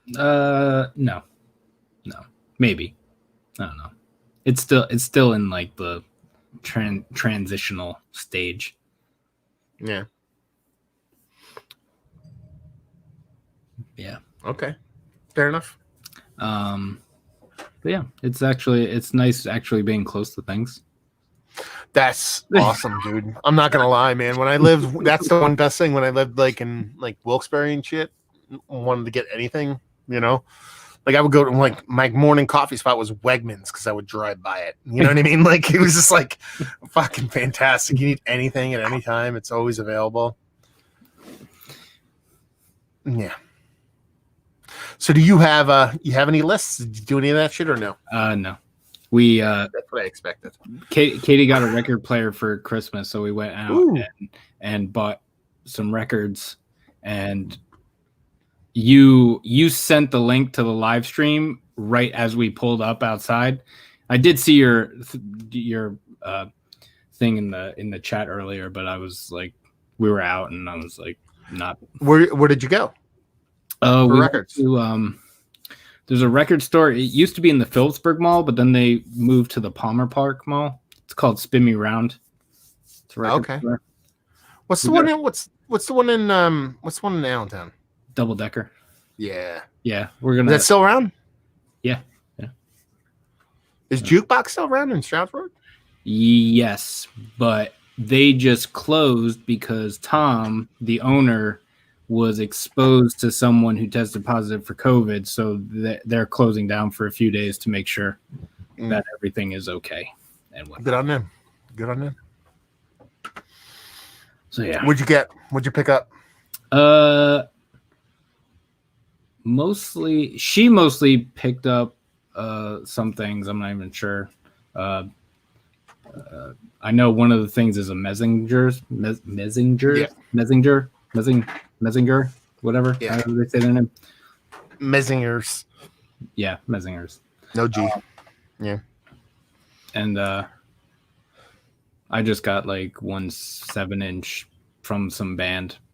I like some of their songs, but I don't know any of the songs on the 7-inch, so I was just like, yeah.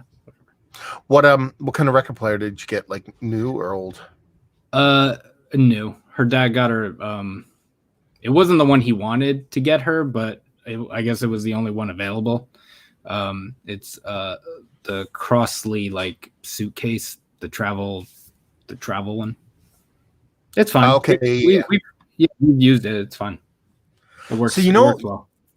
So you know how? Did I ever tell you about the guy Oak Ridge? He gives me beers every now and then. He actually drops them on my mailbox. Like, doesn't even put them in there. He just says, "Hey, there's beers on top of your mailbox." So after COVID, we're going to drink with him, and this is the reason why.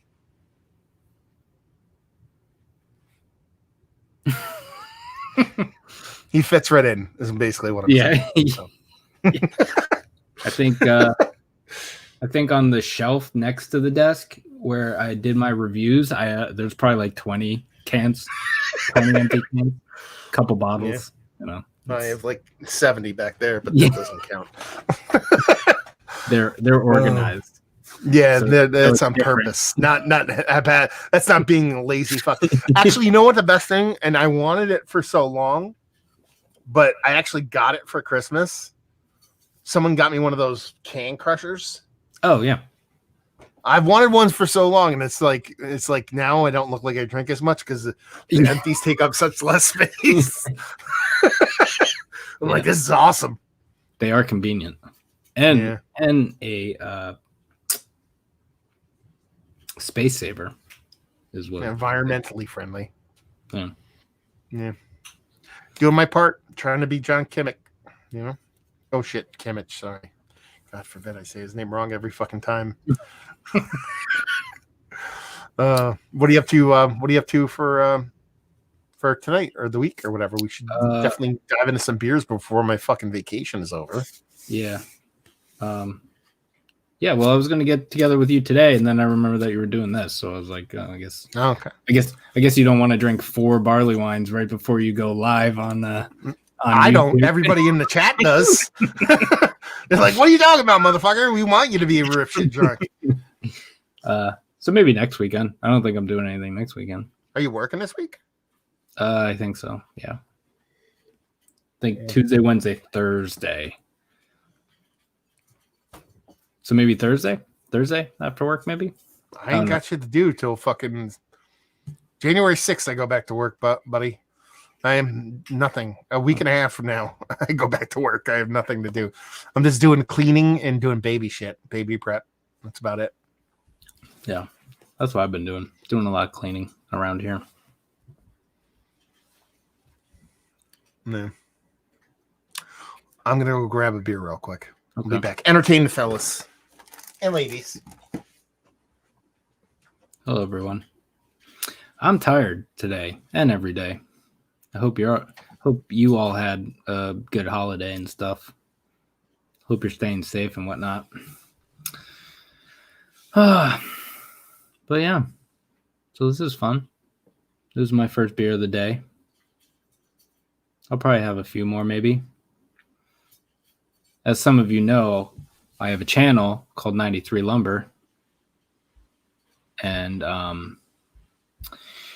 right now in the fridge, about 99% of the beers in there are beers I have to review. So I don't have a whole lot of just drinking beers. So I have this one, and I have maybe like 1 or 2 more that I can just drink. And then it's hopefully I can get a couple videos done today, maybe. I don't know. You know, I'm very nonchalant about it. Okay, let's do this. So I'm gonna give my boy Oak Ridge a choice. Which one of these should I drink right now? I'll do a live review of these right now. I thought one of these are going to be Tiddly, but it's Welly. So which one? You pick. I'll do one right now because I want to drink one. What's the? I don't want to wait.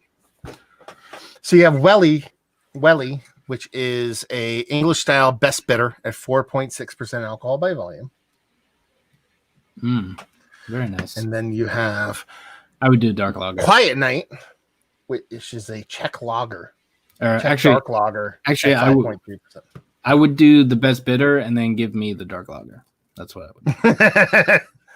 No, he gets to choose if he's watching. If he doesn't respond in the next minute or so, then shit out of luck. I'm just going to do one of them anyway. No, review it while we kind of talk about stuff like that. So, yeah. What's in your beer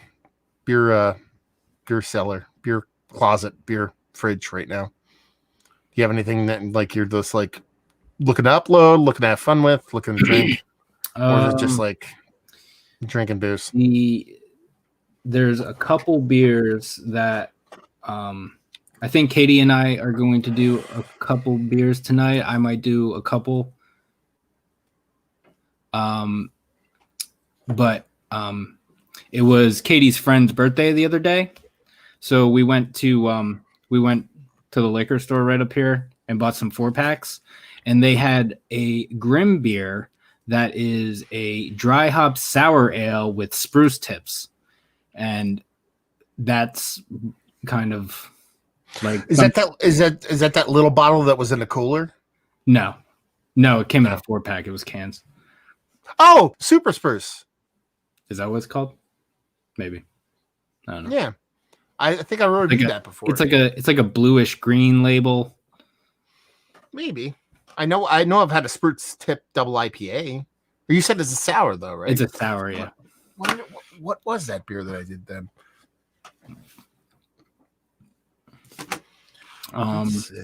There's that one, and then I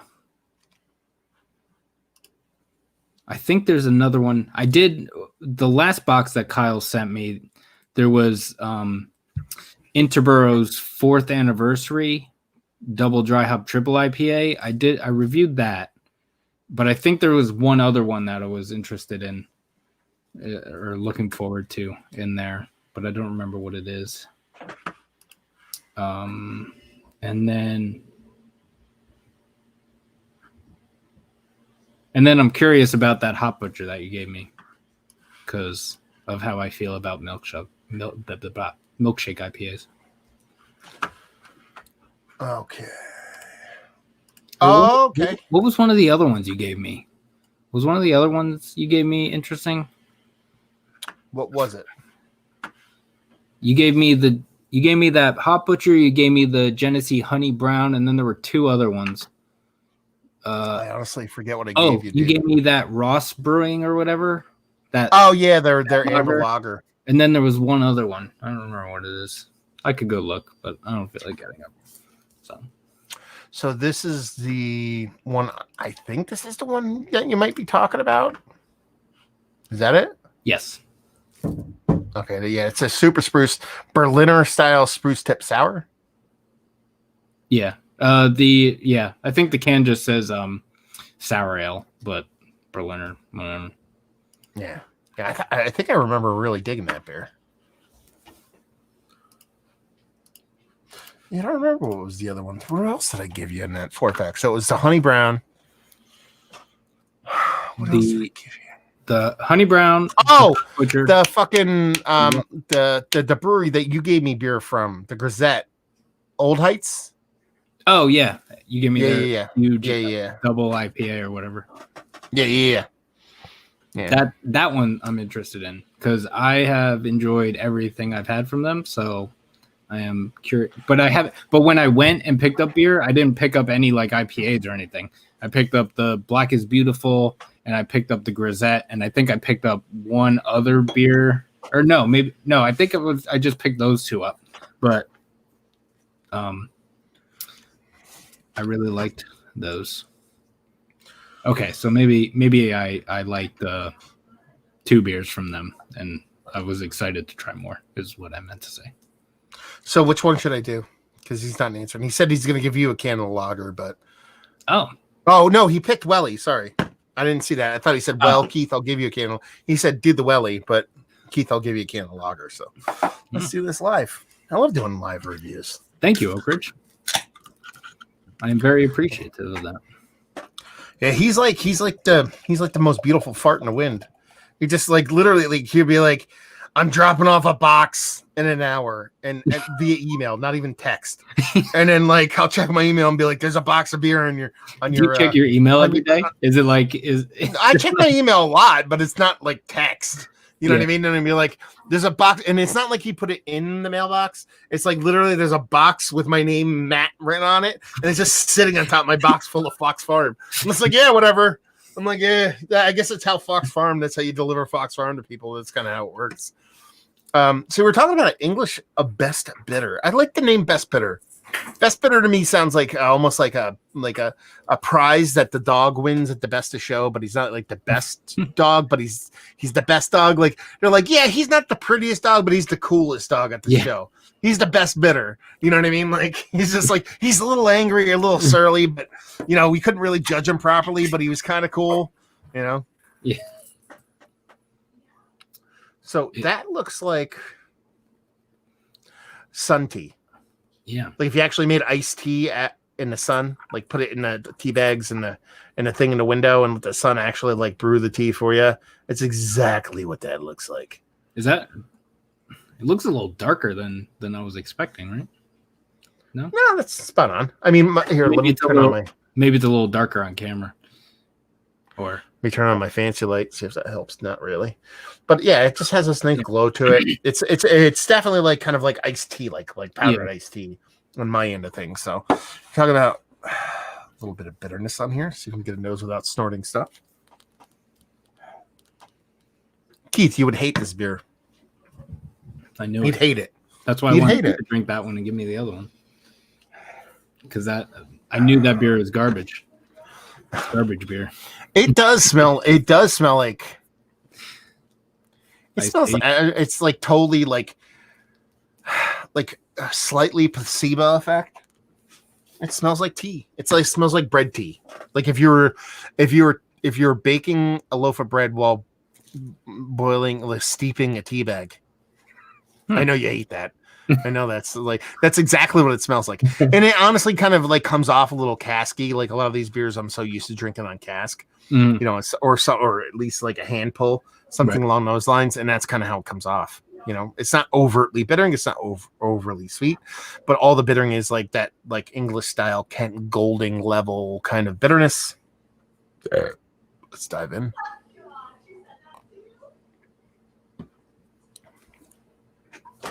There's something going on here.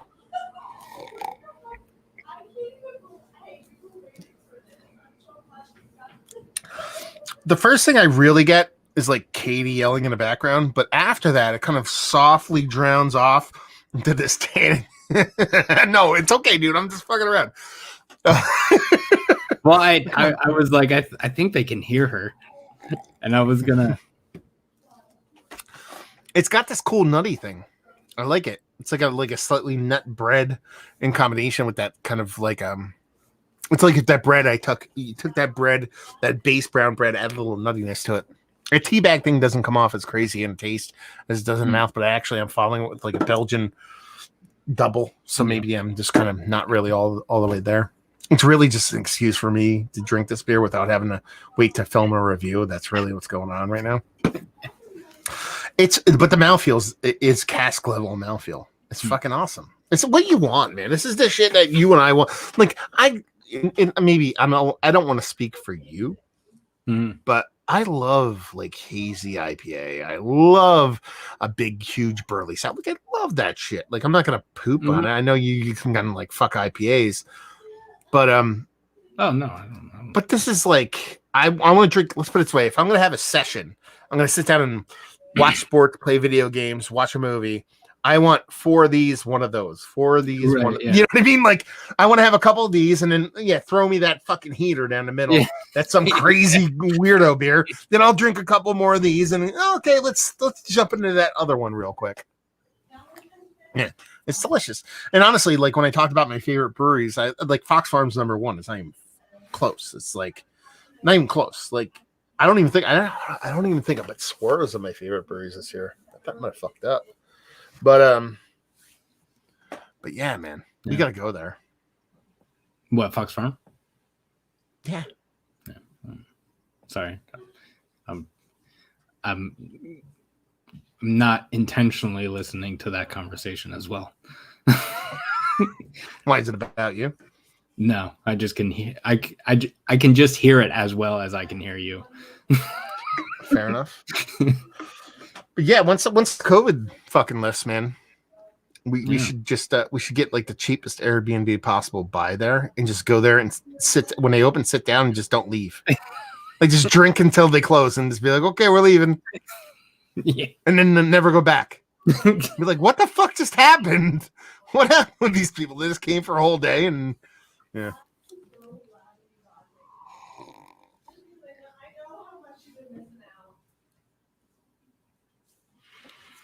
I kind of don't want to talk so I can listen to. Well, she's in the shower, so I think she's on. Is she on the phone in the shower? Yeah. I don't know if she got out of the shower to be on the phone, but the shower's still on. I don't know.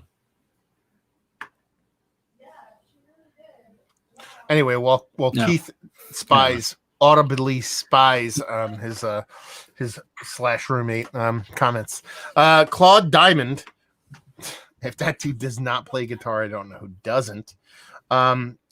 He's enjoying some Colorado Upset Lager. They make some nice beers with some chicken wings and salsa. I don't know, because it was before I like paid attention to like canning dates and stuff. But I was out in Colorado in like 2014, and I got an upslope like variety pack of like 12 beers or 12 pack or whatever, and like none of them were good. Like none of them. It's a very vivid memory I have of like, it's a very vivid like beer memory that I have. And I don't know if it was just old. I don't know if they were a newer brewery back then, but like since then I've heard a lot of good things about some of their beers. So, but I haven't revisited anything from them since then. So nice. I mean, like, or I've maybe, had like 1 or 2 beers from them. Maybe they're not like earth shattering, but they're really usually typically well made, clean beers. So it might be worth kind of revisiting. Yeah, at minimum. Yeah. Claude Diamond said, "My life is complete." I don't know what we said, but apparently we said something fantastic. What's your favorite munchies with beer? Anything within arm's reach. I'm trying to think. Salsa and chips, man. You give me a bucket of salsa and some tortillas, I'm pretty fucking happy. I might say popcorn,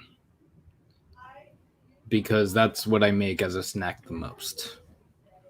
So, I would agree.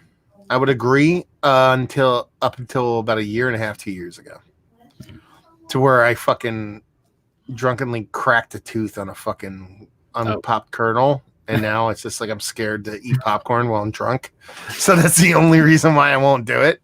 You know? Yeah.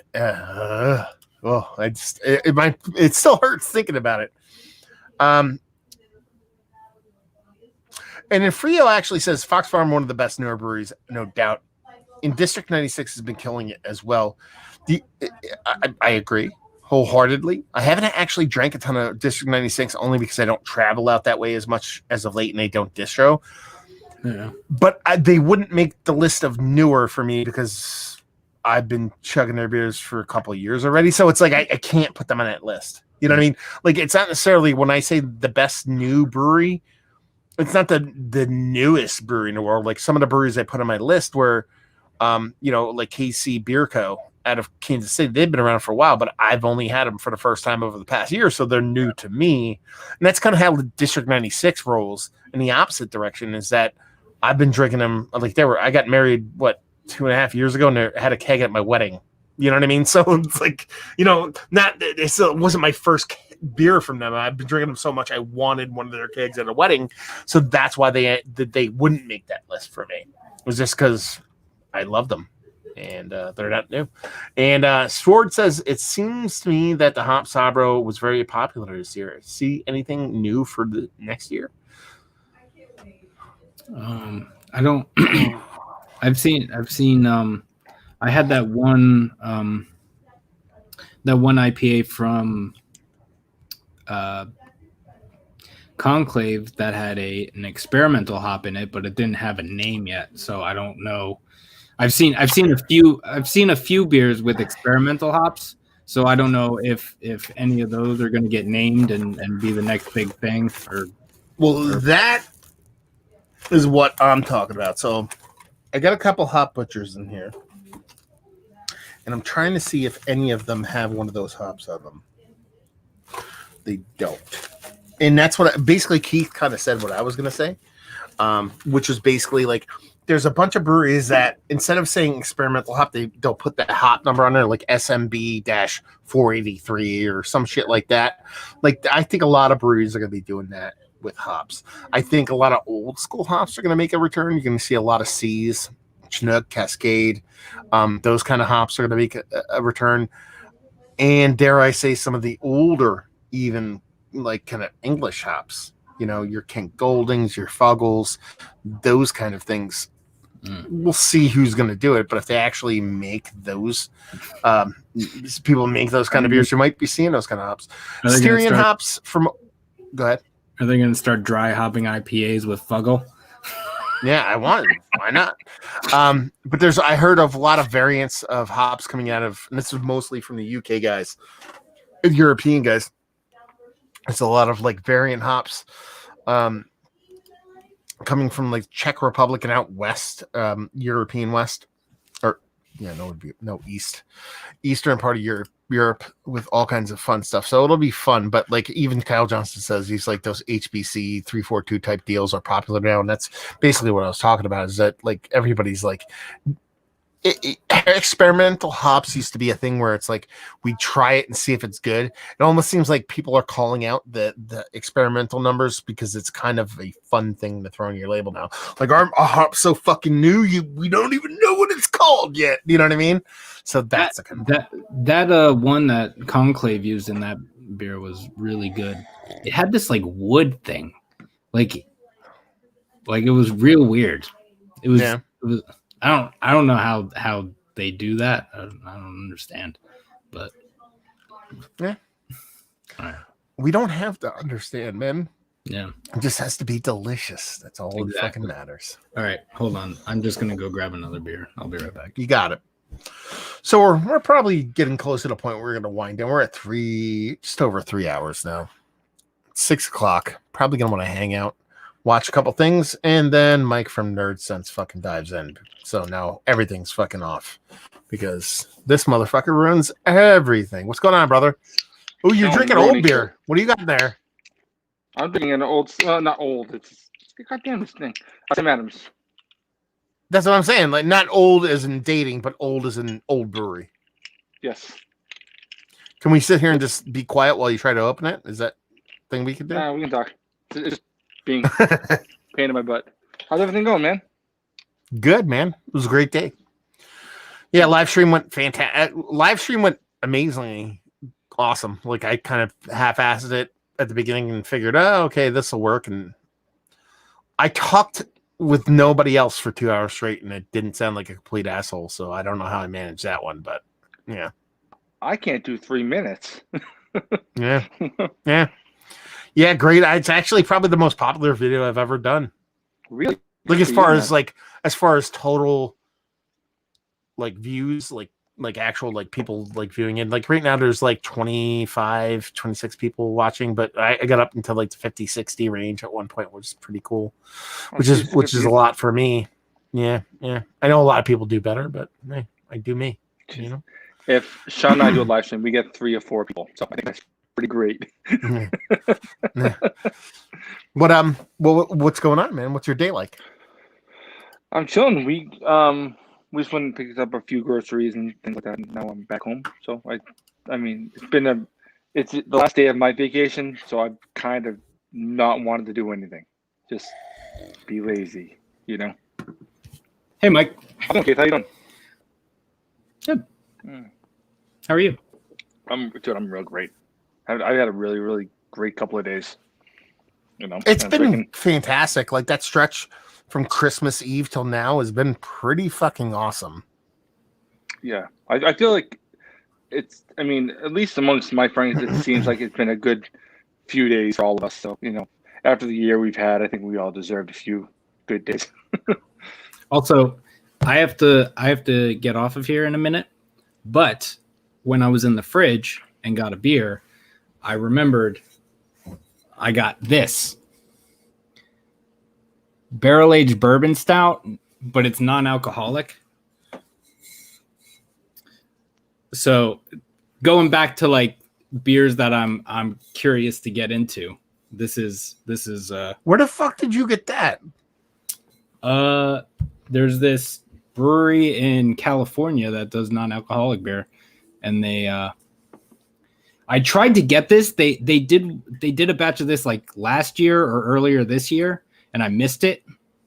It sold out, but I got it this year, or this last time they released it. I don't even understand how that's possible. I have a feeling that it's just gonna be because the ingredients are water, malted barley, maple syrup, coffee, chocolate, natural flavors, hops, and yeast. So I don't know if there's any actual like barrel aging, because it does say barrel aged, but they don't tell you what kind of barrel. It could be a maple barrel. It says barrel aged bourbon. Yeah, because it's barrel aged bourbon stout. Oh, I guess instead if of you bourbon barrel aged a bunch of, I guess if you put a bourbon barrel through like a bunch of maple syrup and stripped all the alcohol tannins from the wood and all that stuff, then put a beer in it. Because that was my thought process. Like, I understand making a stout with no alcohol because you could do that, but bourbon barrel aging it, not leaching a little bit of alcohol out of the wood. I guess if you use it enough, I don't know. That's probably one of the most interesting fucking beer reviews I'm going to see in a while. So I want to see it. Do it. Do it. Do it. Do it. Do it. Do it. Do it tonight so we can watch it soon. Okay. Keith, you have a question before you leave? Oh, what? Yes. I moved into my partner's apartment, and we converted half of the apartment into a walk-in fridge. And well, actually, we divided it. Half's a fridge, and half is a cellar temp. So I have a cellar and a fridge. There you go. Proper. Always proper with Keith. Oh, by the way, did you use my Christmas present yet? Yeah, I'm using it right now. Yeah. Did it fit? No, kind of. Barely. I didn't put the bottom through, so it's just plugged in through the thing in the bottom, and then it didn't really fit in the top because I was pushing it. I pushed it down because it was easier that way, and I was like, "Oh, this isn't going to fit." So I tried to take one of the things off, and it broke. So there's only one thing on the top, and it's just sitting on the bottom part. But does that sound better? Yeah. It's working. There you go. Awesome, dude. Well, thanks for stopping by, man. Yeah. I don't have to leave right now. Oh, okay. I thought you just like a few minutes. Just a few minutes. So, Mike, did you make a list? It's okay if you didn't. No, I didn't. But Sean, I did our list a little bit on our Christmas video. Oh, well, fire off some notes from that one. So your best ofs. What did we have on there? I really liked the barrel-aged Cuvée de Tétro that came out from Trillium this year. That was probably my favorite beer this year. Blew me away. I really liked, as far as hazy IPAs, I liked Blazed Orange from Hop Butcher, and I really liked Herbs and Orto. I thought those were really awesome beers. I liked what else do we have on that list? I don't remember. Like we beat that up for a little bit, and so there's so many other beers. I don't remember exactly what we ended up putting on there, but I know for sure my favorite beer period was that Cuvée de Tétro. Is there any specific breweries that you like think of, like not even like your favorite breweries of all time, but like over the past year, like, oh man, this brewery really crushed it for me? Like breweries that just really turned you on. I mean, the biggest one for me, obviously, because I never had this stuff before this year, was Hop Butcher, like all the stuff they gave us. That was a really fun year. But like, if my favorite beers this year though were probably, ironically, because some of my least favorite beers are also from this brewery, were from Trillium. I liked all their wild stuff. I liked the sours. I liked all that stuff. I thought their game with Berliner Weiss was awesome. They had all those fruit Berliners that just blew me away. Every time they came out with them, I grabbed a bunch, and it's pretty much all I drank all year, to be honest. They're all 4 to 6%, so it wasn't like I was body slamming a bunch of boozy beers and killing myself. It was a good year for them with that stuff. Their IPAs were just atrocious, so. Oof. I threw a little negative shit in there. Threw a little shade in the middle of the fucking. So people could ask for breweries you hate, and I just rattled off a couple. So, yeah. Well, it's the thing is for me, like, I don't know, if I go to a brewery and I'm not gonna like the IPA, I'm just not gonna get the IPA. And I'll stick this up. Like, unfortunately, Sean gave us that freaking Congress that we all hated. Oh yeah. And The streets was Not- pretty terrible. Not only did he give us that, but that mystery beer, the dialed in Gewürztraminer, which was my favorite double IPA of all time. I had it and it was so fucking garbage.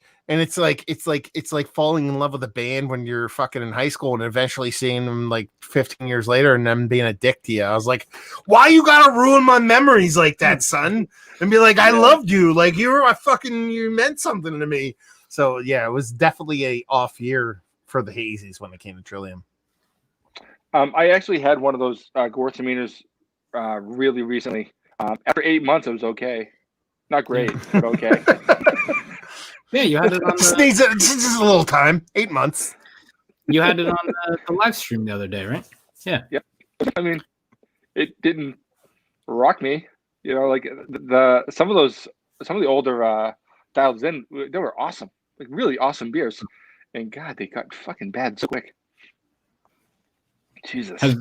Has Trillium just been like bad recently? Just generally? No. Honestly, like their pilsners, you know, their lager game is really great right now. The sours, the wilds, it's just their hazies. I don't know what is the issue. I don't. The IPA game is just, I don't know, trash, and they sell out like crazy. You know, like, let's try some Congress. You know, sold out, and Sean ends up with a 4-pack, and it still sucks. You know. You know, but I did want to bring up one thing is I think I brought this up on a recent video. That I did have a Mosaic by 4.0 that was really, really good. So, you know, and that was recent. So I don't know, maybe they're turning shit around, but it was really, really good. But other than that, man, their haze is trash. I remember back in the day when I used to drink hazy IPAs like all the time. It's like all I drank. I think it was Galaxy cutting tiles, and then there was like one other one. It was like a double dry hop something. I think like they were like awesome. Yeah. Like incredible. I think when they were doing their stuff in bottles still, like those, not bombers, but those bigger bottles, that was the best Trillium IPAs I'd ever had, and still have had. You know, I thought that like that first time I ever had any of those street beers, really A Street, and that's how I first had them, and they were really, really awesome. That's how I first had their what do you call spraying and big spraying. Though they were awesome. I know they're not hazies, but like that's how I first had all those beers, and man, they became my favorite brewery. If you were to like pick one point in the Trillium arc as peak Trillium, like what would be your like favorite? Like if you were to be like, okay, when they did this is like my Apex Mountain Trillium. Like this is like the best this is the best they were doing, the best of the best. Interesting. Regardless of the style.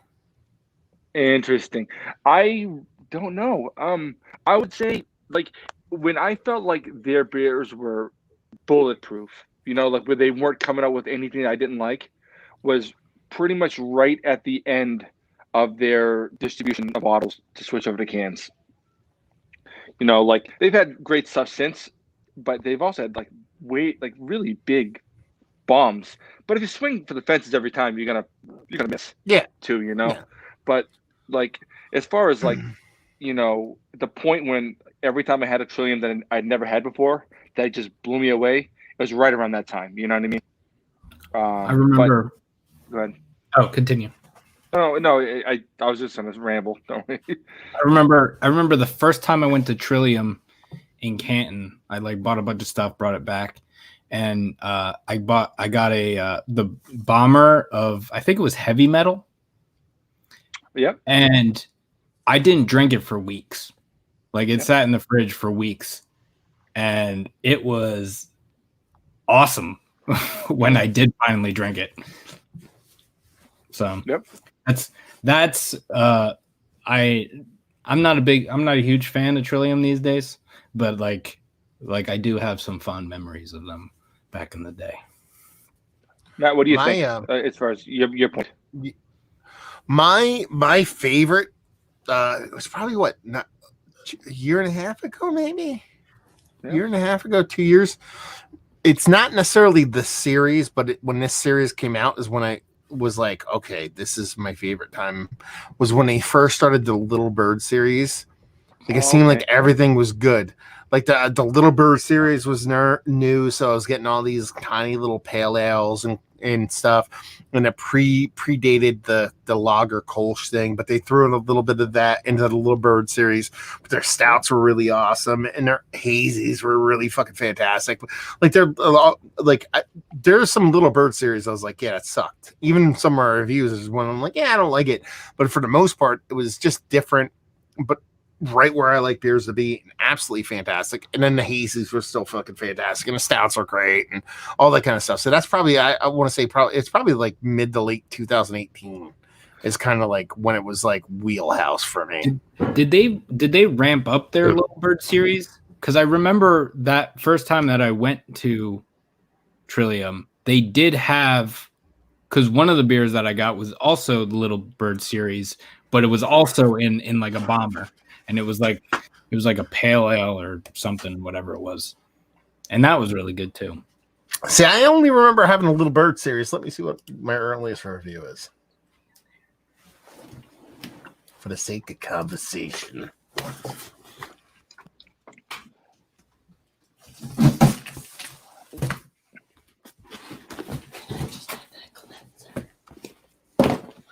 You don't maybe to, Katie, you don't have to whisper. Yeah. Sorry, Matt. That's okay. They can hear everything you're saying. Okay, so Small Bird series. So I say Little Bird. I mean Small Bird series. Yeah. The first time I did one of their beers is July 2017. I think when I went was 2016. And the last time I reviewed one was November 2018. So it's like that span. That's what I'm talking about. Around that time, they were, when they were doing like all those experimentals, but when they had the non-confusing numbering, I forget what the actual number was, maybe 154 or whatever, I forget, but it was a stout that they basically combined two previous experimental stouts, and that one, that was maybe my favorite stout ever. I actually tried Googling the number. I couldn't find it. But that was really, really awesome. And that was a permutation? Yeah, it's perm. I think it was 154 or it was something like that. I don't remember the exact number.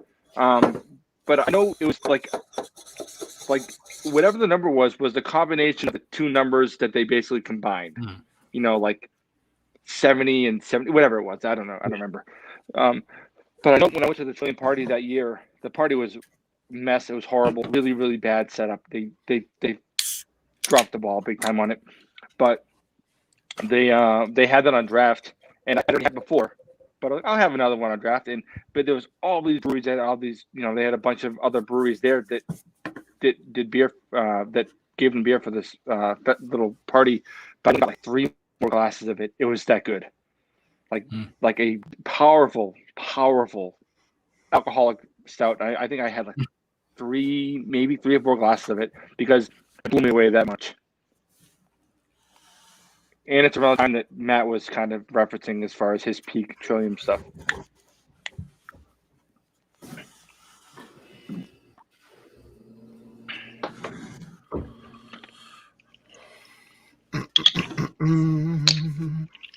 This is the best reason to drink these beers. You can just keep pounding them.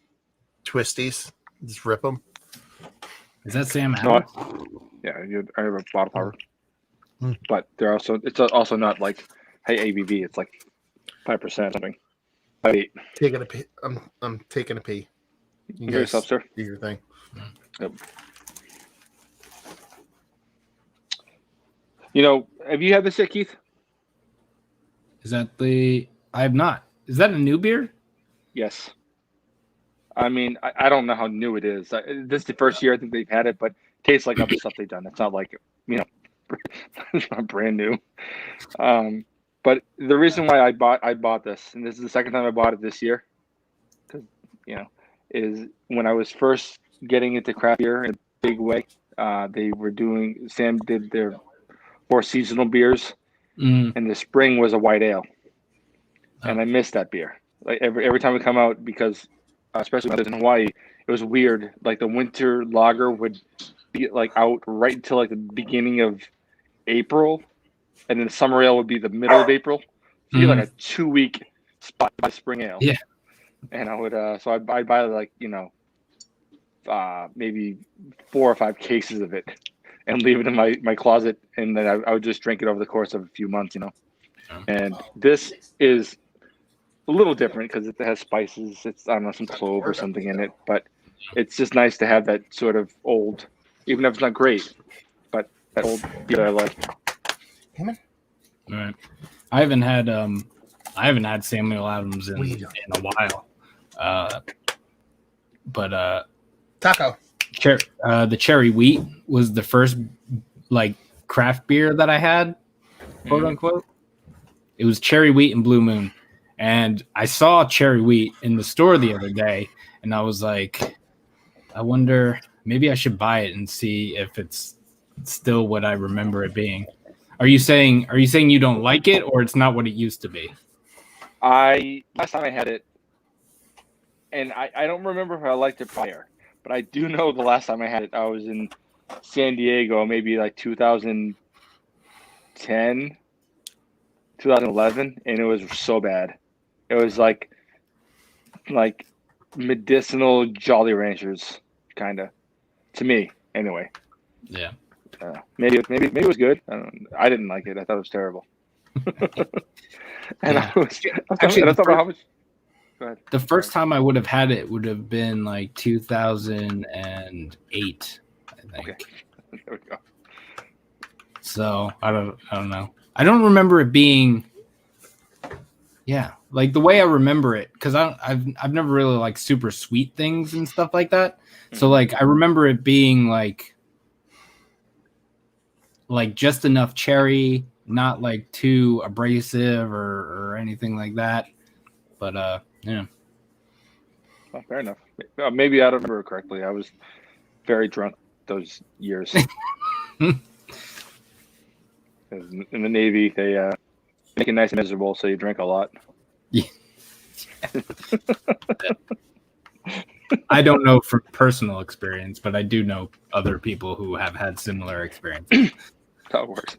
I think the first time I had to meet at that time my corpsman at the time, and he asked like how often I drank, and I said, I don't know, maybe 35 beers a day. And he was like, "What the fuck?"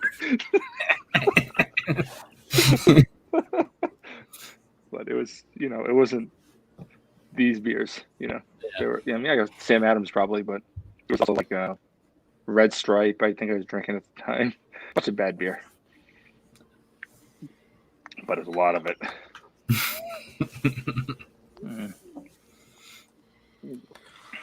Oh, fuck. Can't believe I've been doing this for 3.5 hours. Yeah. Holy crap. I did not look at that timer until now. Wow. I was just going to say, doesn't YouTube cut off after 4 hours? Do they? As far as I know. Not if you have like 8,000, 7, 8, 9,000 followers. I mean, yeah, they might actually stop at 4 hours. From my understanding, you can go beyond 4 hours, but it doesn't like save if it's like 4 hours or more or something. I don't know. I could be wrong. That's just what I've heard.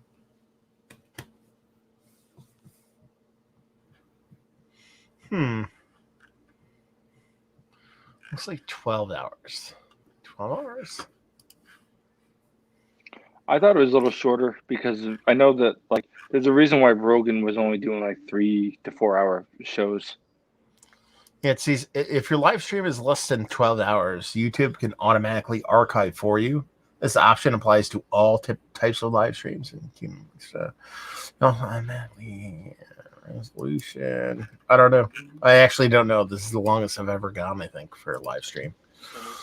Man, those UK guys go for like 6 hours. That's what I'm talking about, dude. Like they don't fuck around. Like they just fucking crush it. They're just like, yeah, fine. And it's not even like they're like doing 6-hour live streams. They're doing 6-hour live streams at they start them at like our midnight. Yeah, you know what I mean? Like, yeah, we're gonna go until 6 in the morning. It's like a beer tube rave. I'm like, what the fuck are you guys doing? Like, I get to 2 hours. I'm like, I just want Irish goodbye right now. I don't even want to be here anymore. So, yeah. Yeah, I don't even like. I did. No, it wasn't even a live stream, but I drank. It was that video Sean put up of me drinking the those what the hell they were, the stouts. Fuck, it doesn't matter.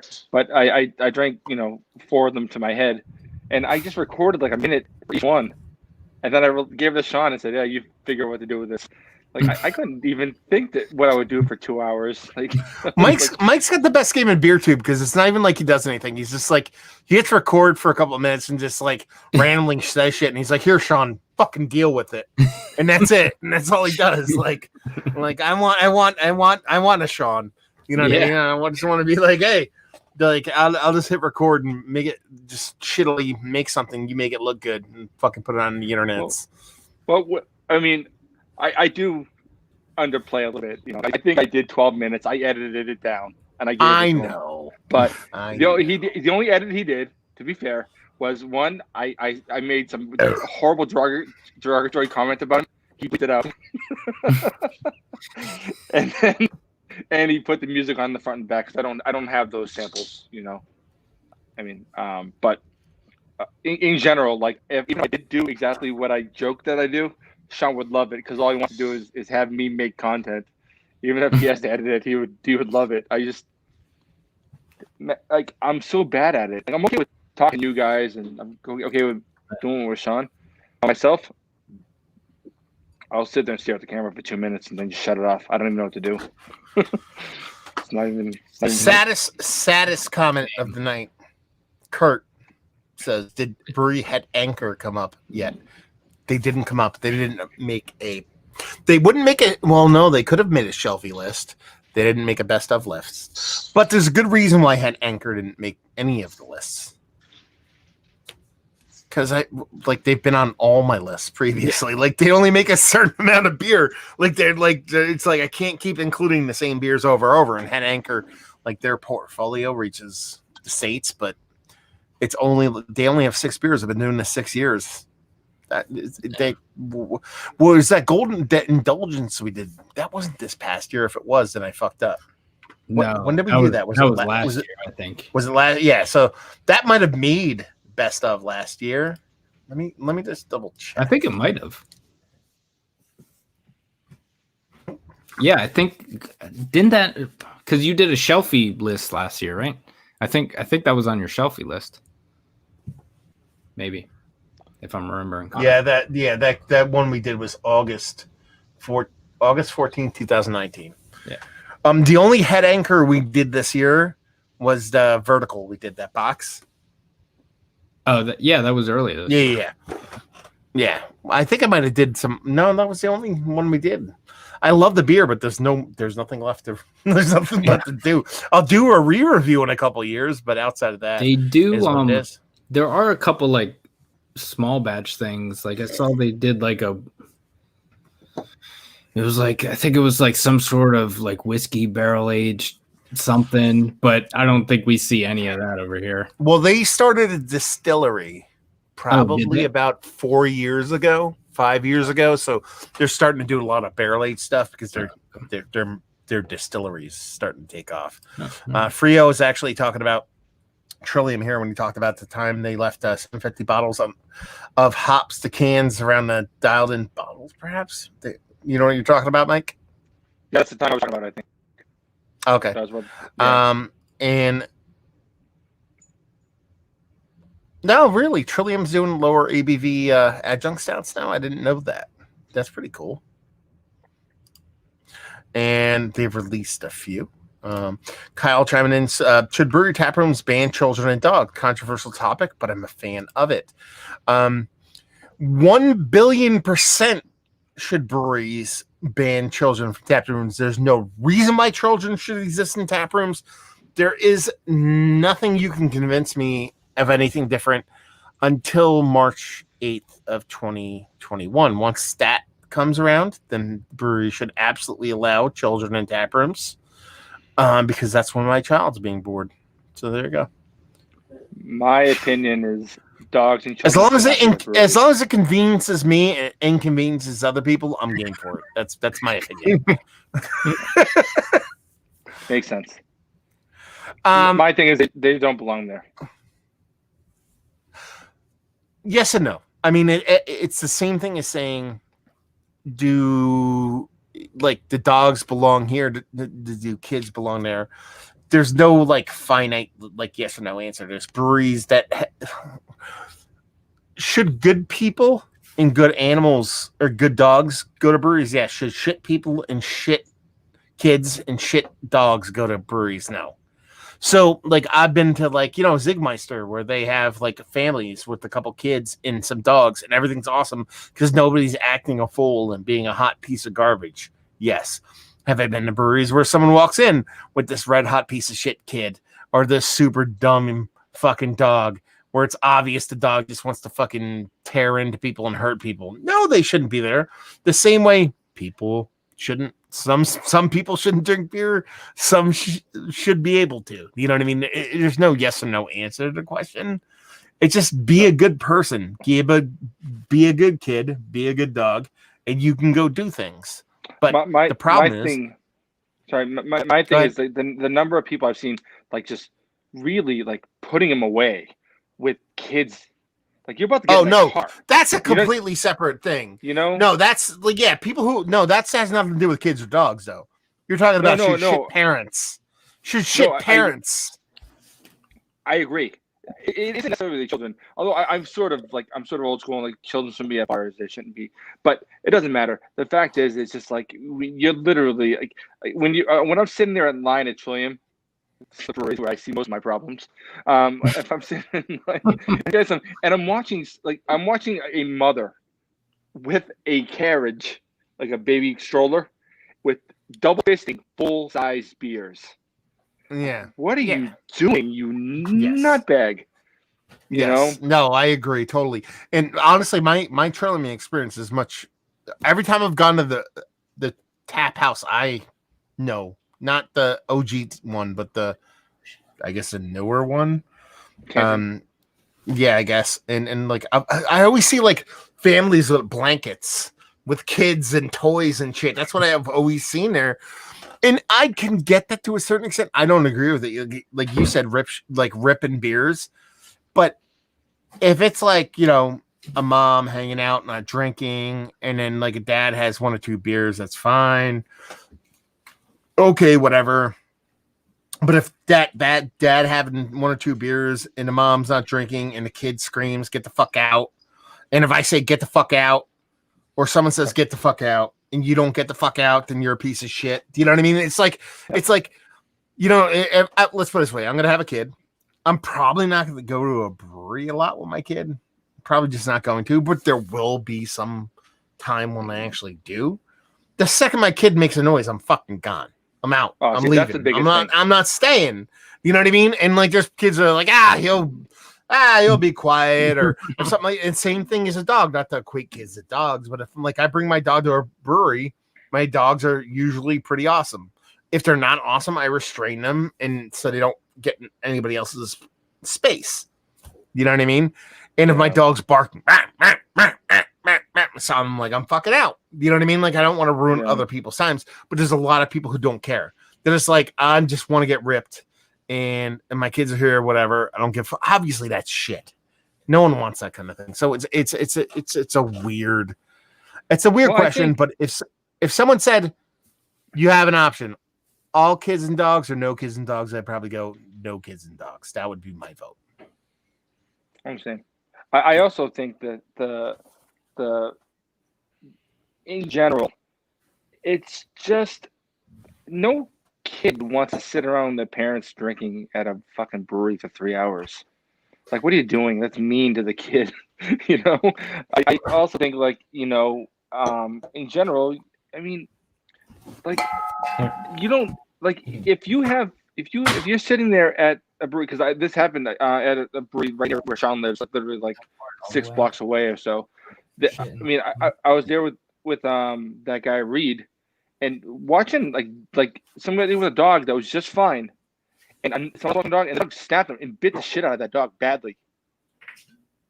You know what I mean? If those dogs weren't there, no dogs would have got bit at that brewery. You know? But to Matt's point about kids and losing their minds, if you're in public with your kid and they're losing their mind, get the fuck out of public. You know what I mean? If you're at a restaurant and they're just screaming and screaming and screaming, take the kid outside. What is wrong with you? You know, the only place you don't have an option is a plane, but then smother the kid. Yeah. Like that's one of my favorite things in the world. Speaking of a kid, come here, bud. Taco bean. All right, guys. I'm gonna go. Let's see you, Keith. All right. Nice talking to you. Bye, Taco. Enjoy the rest of the evening, and I will see you all next time. We'll see you, homie. Bye, everyone. Like when like you read a story about a cafe that like banned all children and people like freak out, and I'm like, I kind of want to go eat there now. You know what I mean? Like a restaurant that's like, nope, get the fuck out. And they're like, how dare they? And be like, no, how do they? Please, I want that more. But I'm about to have a kid, so I might be a hypocrite. I don't know. Like that's the thing. Like I agree, no fucking kids. I agree, all the fucking dogs. So since I agree, all the fucking dogs and none of the kids, I have dogs. I have no kids. I'm gonna have a kid. I assume my hypocritism, which is not a word, but you know what I'm talking about, is gonna go fully in the pro kid section. But it's also like I don't want like. If I'm driving from Connecticut to Pennsylvania, for the sake of conversation, and I drive past a brewery, and I'm traveling with my wife and a kid, I want to stop at a brewery. Yep. You know, if I'm going out for an hour or two, I'm going to hit a couple of breweries. I'm not fucking taking my kid. You know what I mean? So there's always exceptions to the rule. You know what I mean? Because it's like if I'm on a 7-hour trip with my family and I'm passing by a place, I'll be like, I kind of want to stop there. We're going to let my wife and kids sit in a car. You know what I mean? So and Mike's like, yeah, fucking put them in the. Why aren't they already in the trunk? That's what Mike's saying. But like it's something like that. I'm like, okay, I want to stop this place. Be like, they're probably come in with me. But I'm not. And there's no time or place where I'm like, honey, let's go for an afternoon of beer trekking at 19 different breweries and let's pack the kid up and bring him with us. That's not fucking happening. That's not fucking happening, So honestly, it boils down to just be a fucking decent, logical human. Yeah, I think a lot of the things that color my perception is also the negative experiences, and there's been a lot of them. And I feel like it comes down to if in my mind, if there's just an overall just cut it off at the knees, then you're fine. You don't have to worry about it. I don't want to just kind of boil society down to its its dumbest person, but it's just the number of times like you're sitting there like kids running into your legs, they're running around because they're kids, they want to have a good time, they don't want to be sitting while their parents aren't paying attention, sipping triple IPAs. You know what I mean? Exactly.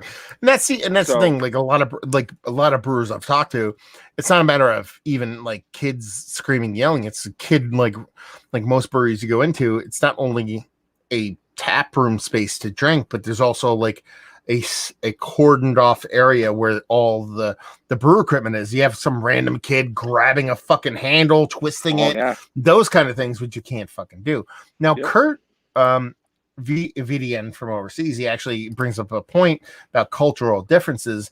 Mm-hmm. It's not unusual to bring children to a brewery, fine, or cafes, pubs, fine. Here in Belgium, even letting them have a sip. Having a kid, I'll let my kid have a sip of beer. I have fucking zero problem with that. Like, I'm not gonna be like, hey, here's a barley wine, kid, knock it off. But I'm like, you want a little sip of this, a little sip of that. It's not a matter of like allowing to have a sip of alcohol. That I had that as a child myself. It's it's the matter of letting a kid run rampant in a hurry. This guy fucking showed up. Enjoy, dudes. Looking forward. Mac, you go back for a second. Sorry, I don't want to. But where he says here, it's probably healthier and more natural compared to usual sugar drinks. He's right. He's right. Yeah, probably. Yeah, so, without a doubt. Like,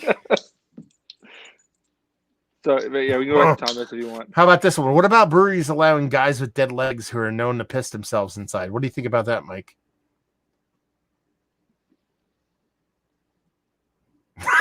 Anyway, this is Hayes Boys. They're my boys, and we're talking about a specific human being who literally has dead legs and piss themselves. So they're trolling, but in a very factual way. So what's going on, guys?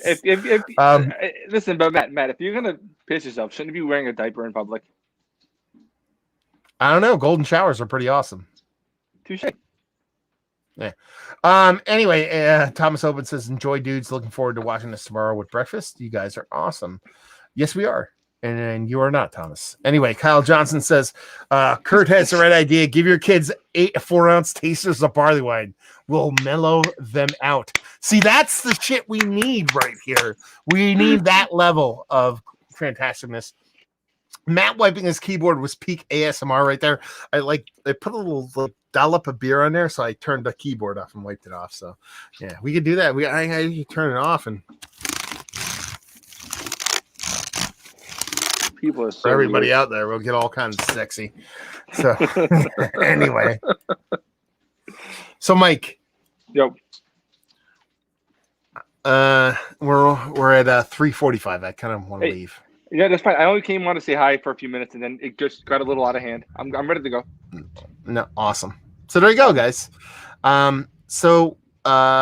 Everybody, I will edit all this shit up and re-upload it in sometime next month or two or next year or two. That'll be fantastic. The best of awards, the best of shelfies, and the best of top 20 will actually be up as playlists. So if you guys actually want to go through the actual reviews themselves, you'll be able to go through the playlists and actually watch them and do a lot of kind of fun stuff. I will chop up the videos, but this one will be up.